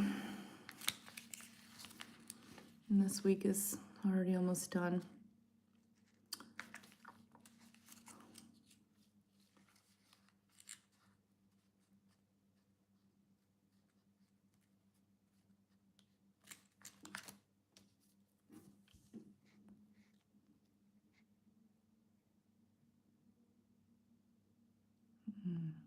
Getting messages. I work with American clients, which I like. I like it a lot for many different reasons, but the hours kind of end up being crazy, which is, it's part of what I like, because that means that I can just like be on my own time in the morning, and I know nobody's awake to follow up or ask me questions and stuff. So it's just like my own little, I can be more focused and just do deep work in the morning, or like during the daytime really. And then it's only around like 3 p.m. or like the middle of the day that I'll start hearing from clients. But then at like 9 o'clock at night, I'm getting stuff from them. So it's a little bit hard too. Yeah. So you same, my sister. Right now, my big thing is I'm working on a website project. So that's kind of the main thing. But what's nice about project work is that it's, I wouldn't say like I guess it is like unexpected money. So that is what I will use, Bezrat Hashem, that everything goes well with it, and I'll use that money to fund my jewelry venture. And I still, even with that money though, like I still have to pick what I'm actually going to create when I launch, because jewelry and gold and stones are not cheap. So I have to figure out what I'm starting with, because I can't afford to like make everything that I'm planning to make. Like I can't even afford my own products yet. Yeah. So hopefully I'll get to that point, because that'll be really fun. When I'm at night at the end, when I'm supposed to be winding down, I'm like looking at gemstone sites and looking at all these amazing stones that I want to get. But they're very expensive. What was your experience like at the mikveh after completing your gerut? I've heard some people say it was very spiritual, and that the colors were even brighter. Oh, that's sweet. So I went to the mikveh twice in my life, and I actually have a video on my channel if you want to see it. It's called Mikveh Day, very aptly. And it was kind of weird because I was alone. Like I didn't have people to welcome me and celebrate me or anything. Like it was very anticlimactic in a way, where after I got out, I was just kind of like ushered out and just got dressed and like went, took a taxi home kind of thing. And my situation was different because my whole process was very long, and I had like, it was kind of long in a sense. So I just felt overwhelming relief, like finally done with that. And so it wasn't like this seeing bright colors kind of enchanting thing as much as I wish it was. It was more like I felt like I got out of prison. Like that's really, I've said that before. That's what I felt like. I felt like, oh, freedom. It felt like relief. It was such a relief. And it was like, I can't believe I finished, like finally, like now I don't have this like question of my status. Like it's your status. Like it's a big thing in the Jewish world. So like, it's not, to have your status questioned, like it's really a nasty thing to experience and go through. So I was just overwhelmingly relieved to be done with it. And it wasn't like some mystical holy experience that I would have liked it to be. But the day, like all in all, like I don't mean to make it so heavy. Like the day was like really lovely, and I really enjoyed it. Like I was very happy too, but it wasn't like the most enchanting situation, to be honest.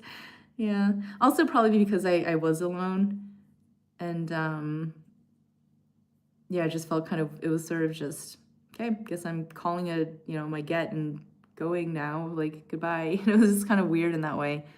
Yeah. No more holidays until Passover. I don't know. We have Tu B'Shvat. I actually really like Tu B'Shvat, so that's the next one coming up. This month we have a fast day on the 10th, and then we have Tu B'Shvat, which I think I'll be in America for Tu B'Shvat, which is sad. Yeah. No, and then we have Purim. No more holidays. Then we all prayed for Nes Hanukkah. I know, right? I know. I feel like, well, we still have time. Like, it's not over yet. We still have tomorrow, and there's still time for that. So I'm kind of holding on to that. Okay. Here. Unfortunately, there's a very very big problem in misconception within the courts of conversion. I have a big issue with this. I'm advocating for reforms. Problem in misconception? I wonder what you mean by that. Yeah, Purim. CC, there's Purim. But before that, we have Tu B'Shvat. Yeah, Pesach is a ways away.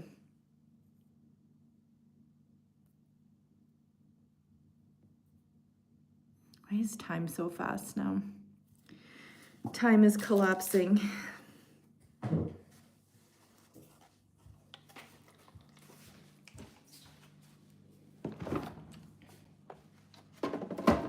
I need to be so focused tomorrow because today, the last 2 days, I feel like I've been, no, I guess I got a lot done.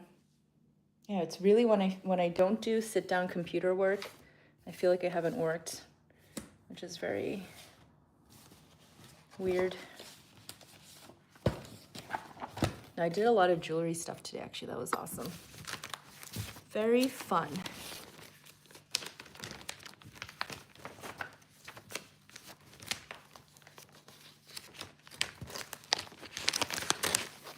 And I'll make my challah tomorrow, which is exciting.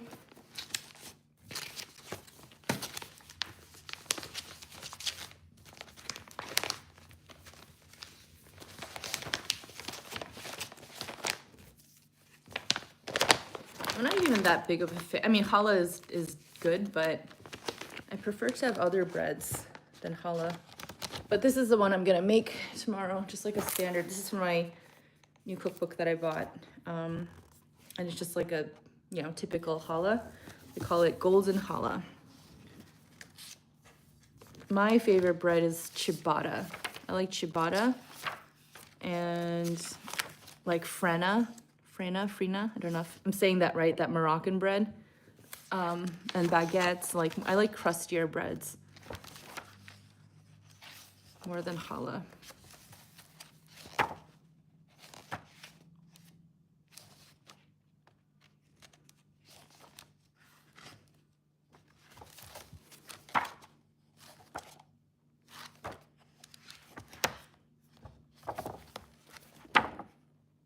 Meatballs and dried fruit sauce. That sounds good. Dried fruit sauce. Ooh, that sounds really good. Herby rice.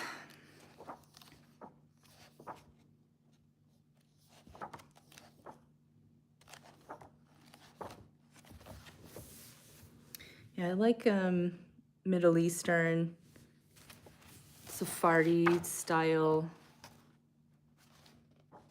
I almost said Shabbos cooking, but I guess that'd be a little ironic, but I like that style more.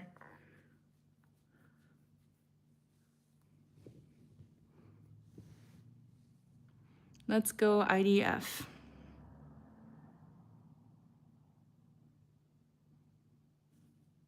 I completely understand. I remember you speaking about the upcoming interview you have with the House of Lev and others. Is it coming out anytime soon? So I just finished filming that yesterday because we had to rework the script part. Like, it was hard to actually weave that whole episode together because there were 5 of us telling our stories, and we had to have like a common, you had to kind of like, weave it together.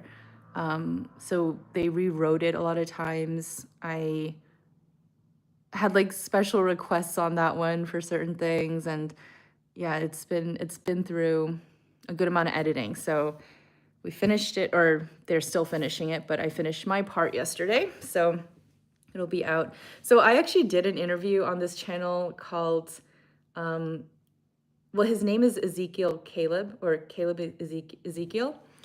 And he's a YouTuber, but he has a Spanish channel which has a lot more followers. But then he just started an English channel because he interviewed me and I shared my whole story and everything. And it was actually a really fun, very nice interview. It was with him and also his wife, Yocheved, and her channel is called Yocheved's Essence. That channel's in Spanish, but they're just a really lovely couple. They're very cool. And I had a really nice interview with them. I enjoyed it. And I was very happy with the way it came out because I was really relieved I felt like I shared my story in a way that I felt like very good about, and like, this is what I want to say. And even like the conversion episode I did with House of Love, it wasn't really so much like me sharing my story. Like, I did do that, but because it's like 5 people, we had to chop it up a lot.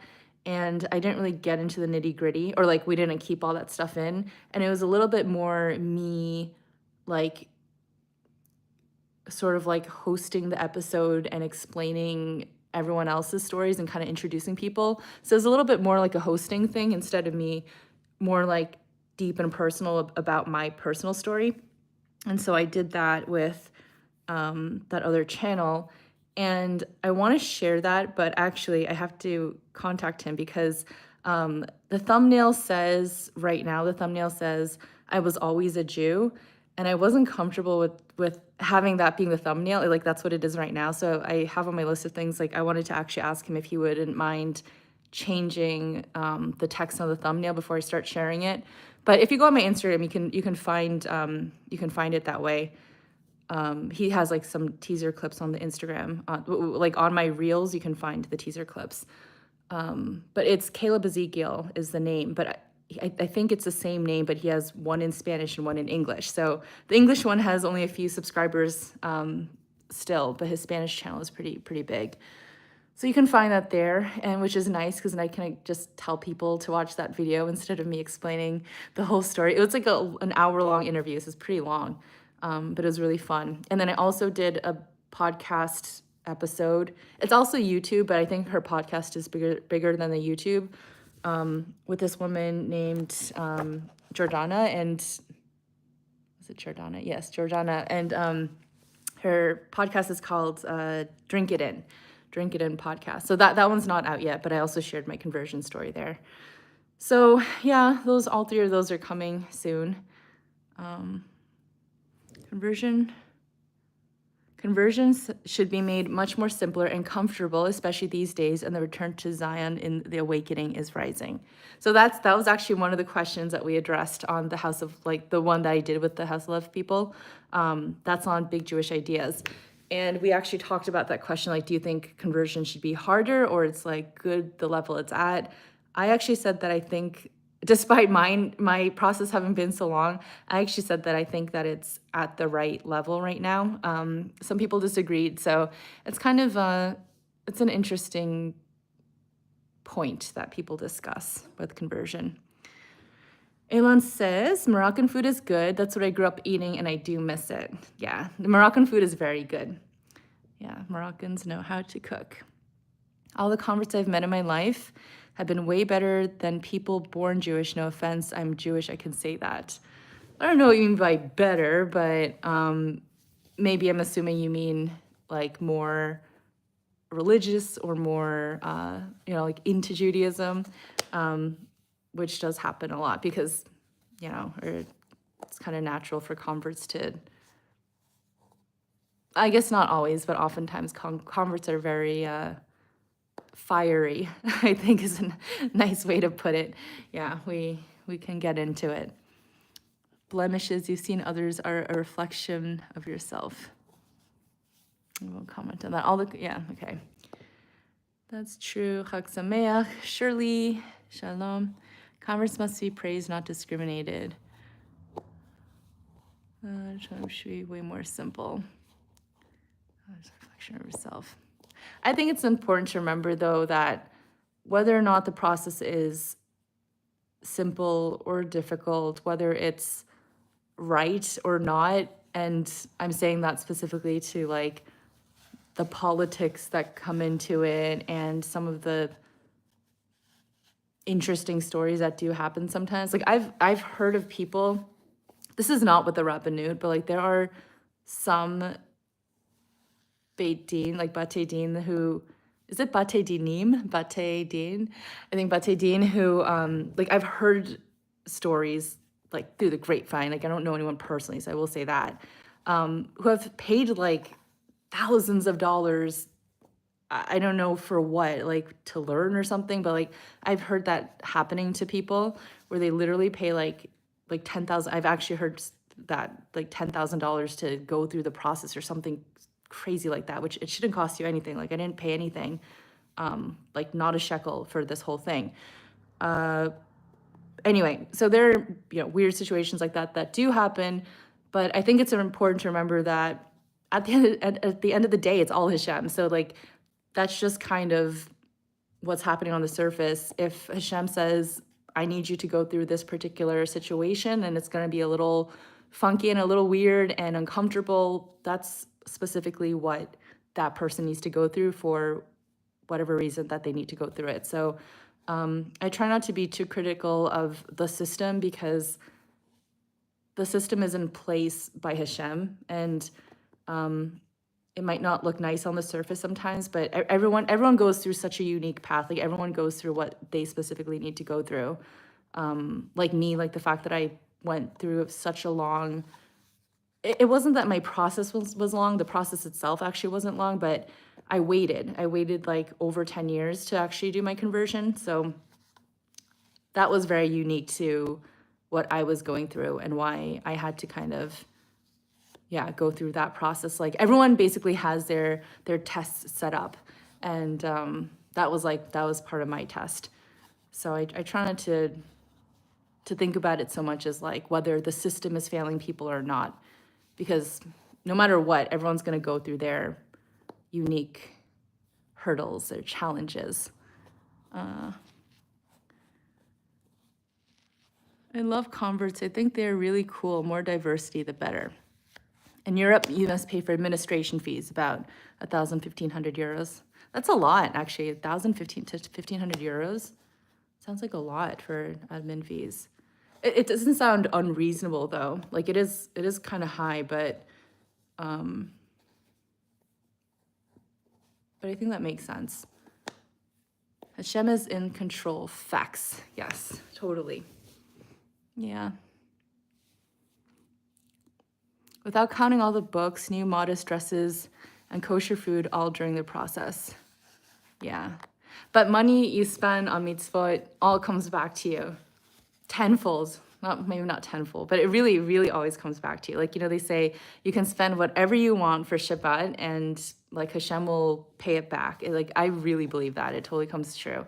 So I think it's important to be as generous as you can be, especially for Shabbat and mitzvot, but even things like buying yourself nice, modest clothes, if that's something new you're getting into, and buying books. Like, I never hold back with books, which kind of becomes a problem because, like, it's very rare I'll go into a bookstore and not come out with something, but that's, like, the best thing you can spend your money on. Is, like, books is, like, that's probably the number one thing you can spend your money on, other than others, but I think that's always a good use of money.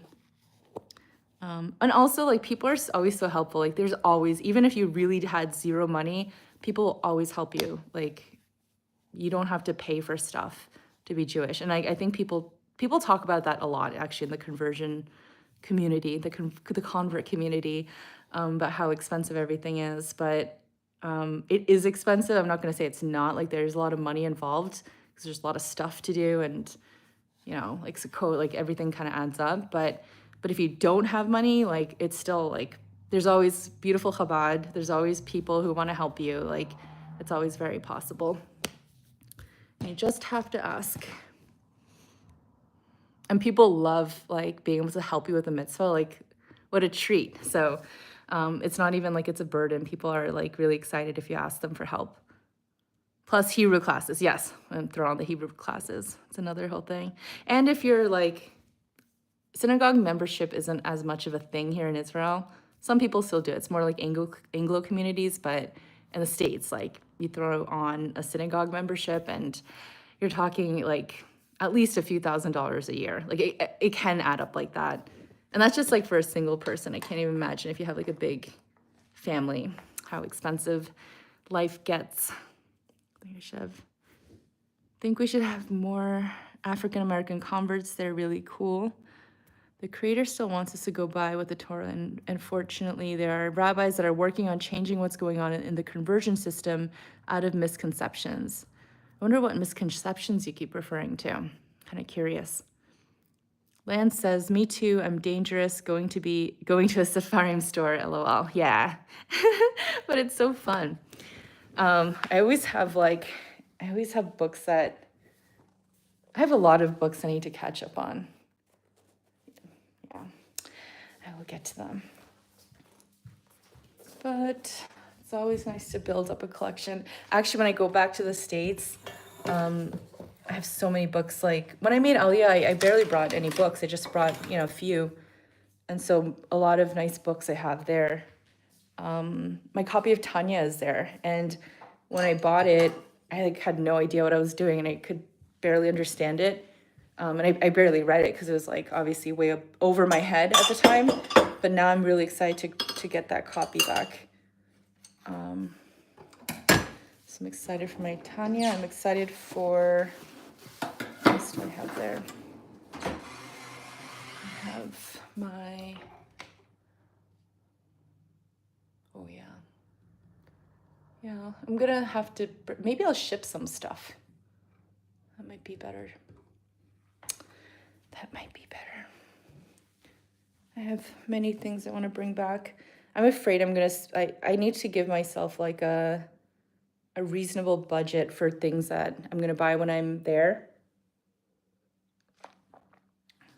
Because even things like shoes, I really can't find a lot of shoes here. So I just have to I have a whole shopping list. You know who rocks are the Ethiopian Jews. They rock hard. It's so funny to say that. They rock hard. There's a lot of Ethiopian Jews here, actually. There's a really big community here. I love how they dress on Shabbat. The women wear these, they dress in white and their clothes are just really beautiful and they just look so regal and they wear these white veils and it's just so pretty when they do that on Shabbat. I like that look. I also love that anywhere you go in the world, you get treated as if you're family by other Jews simply for being Jewish, even on vacation. Yeah, I think that's really sweet. I haven't had that experience because I haven't traveled. I don't even know when the last time I traveled was. Yeah, I haven't had that experience yet. So I'm looking forward to that. If I do travel to some, random country that's not America or Korea or Israel. Do you think it's good to study Hasidut at the beginning of one's journey? I think yes, for sure. I think it's very good. Because I think it's important to keep in mind that Judaism is to not only limit yourself to the idea of religion, but open yourself up to spirituality. And I think that's what Hasidut does. And I think Hasidut is really teaching a system for for personal development. And I think that is integral to the whole journey. It's at the core of it. So I think it's a great thing to include Hasidut and to start learning that earlier on. But I mean, it totally depends on the person. It's it depends on what speaks to you. Everyone is kind of inclined toward a different thing.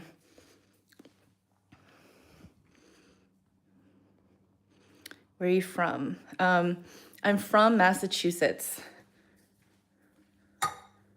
The root of denying converts was out of necessity, as host countries would serve the non-live penalty to all parties involved. There's no source for what's going on.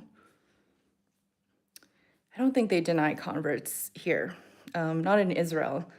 They're very welcoming, they're very encouraging, and they're very supportive. And by they, I mean the rabbinut, the system, the rabbis in the system.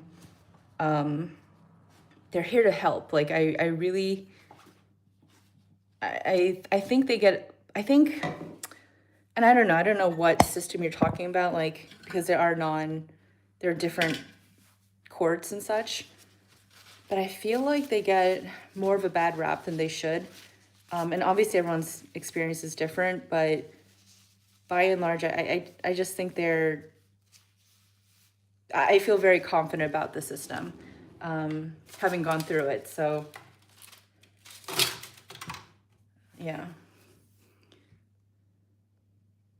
I'm not saying it's perfect, but, there's always,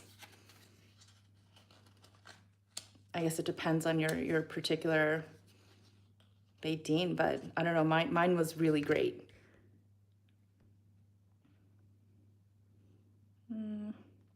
My Jewish friends contribute 10 to 20%. Is membership considered maser? No, because it's not charity. Like it's a little something different. Maybe arguably depends on what your community does with those funds, but usually that's, it's like to keep the lights on and like pay the maintenance workers. So I wouldn't really count that.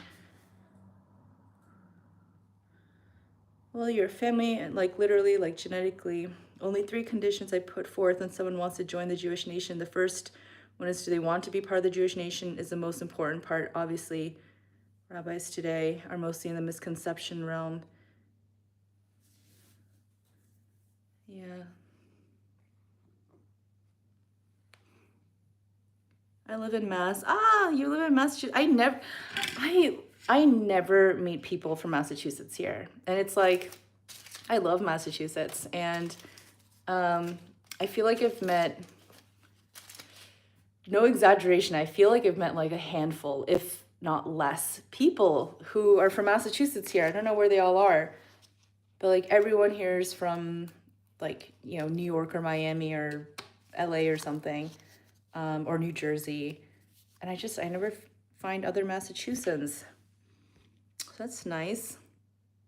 Oh, I lost your comment. Oh yeah, did you know there was a kosher restaurant with Korean food many years ago in Brooklyn, Ruth's Kitchen? Yes, because everyone told me about Ruth's Kitchen.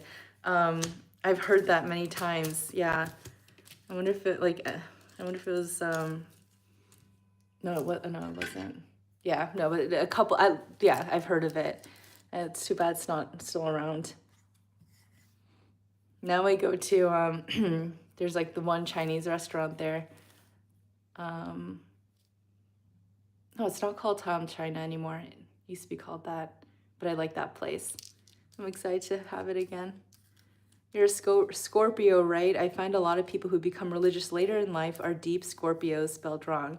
How did you know I'm a Scorpio? Wow. I am, and I'm like a classic stereotypical Scorpio. Like if you read all those horoscope personality things, like it's pretty spot on for me. So yeah, that checks out. Kosher walk, yes, of course, my beloved kosher walk. I'm really excited to have that again. And when I was eating there, I wasn't eating meat, so I didn't get to eat like a lot of the yummy stuff. And from Northeast India, B'nai Menashe from Cookie Community. Cool. What are the biggest differences between life in Israel and America? I hear it's a culture shock. I would say that it's a less developed country. And I'm not saying that in a bad way. I'm just like, it just is what it is. It just is, yeah. And I think that coming from America, which is like very cushy and nice and, has all the material creature comforts, that was a big adjustment. There's no Whole Foods here and no Trader Joe's and, kind of like the material culture is not as developed, which is actually part of the charm and the beauty and what's very nice about it here too. So it's just an adjustment to priorities and I guess that's a nice way to put it. But I think that was a little bit the main thing that was surprising for me and that has taken me some time to get more comfortable with. Yeah, I would say that. Your birthday's on Halloween. Yeah. Lion of Judah, quoting Ruth. Scott, what you just wrote sounds very interesting. Have you heard about it in a book? What did Scott say? That people who become religious are deep Scorpios?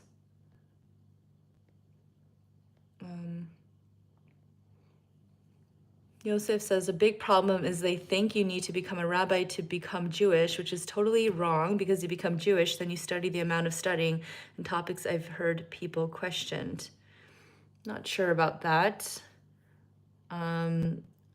See, like, I have to say, I disagree with that, because they're not testing you like it's Jewish trivia, which is what I thought it would be like with, conversion.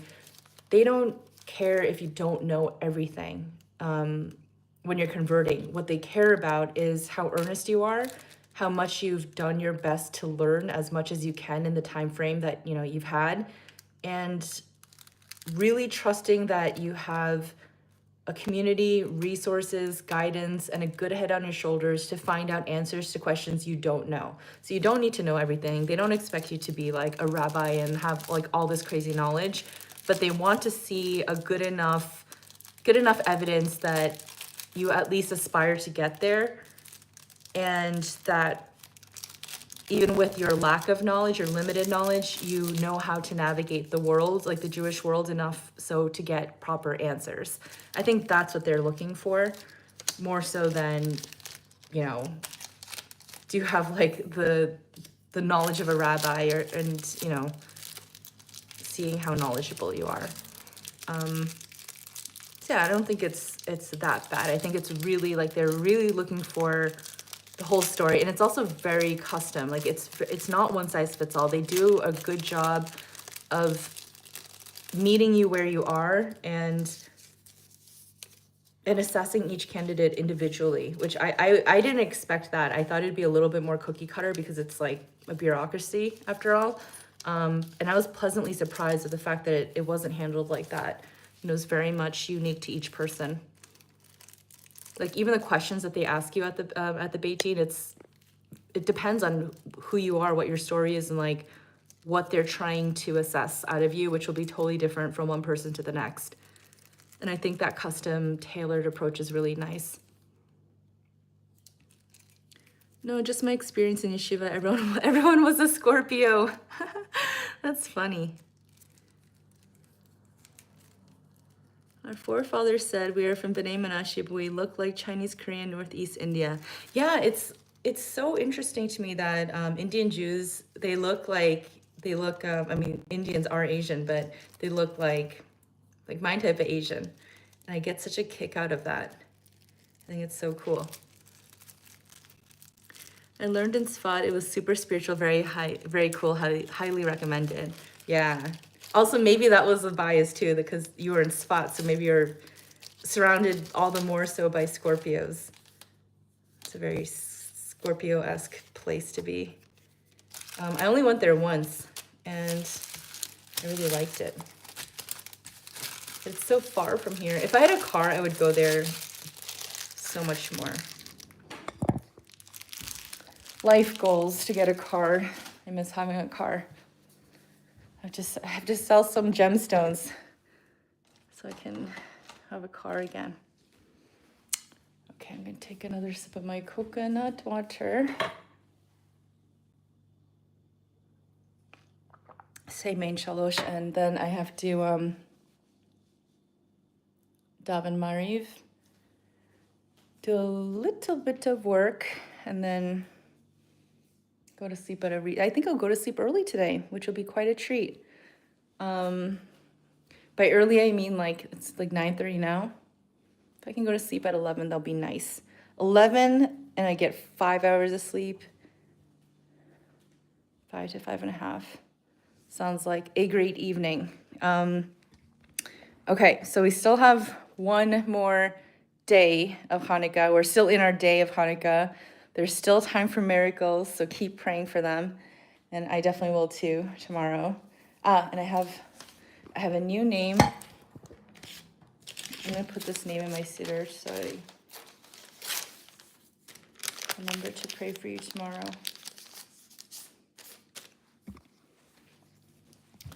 And to my siddur.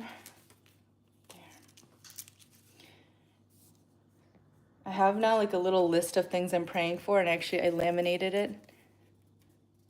I have people and specific subjects.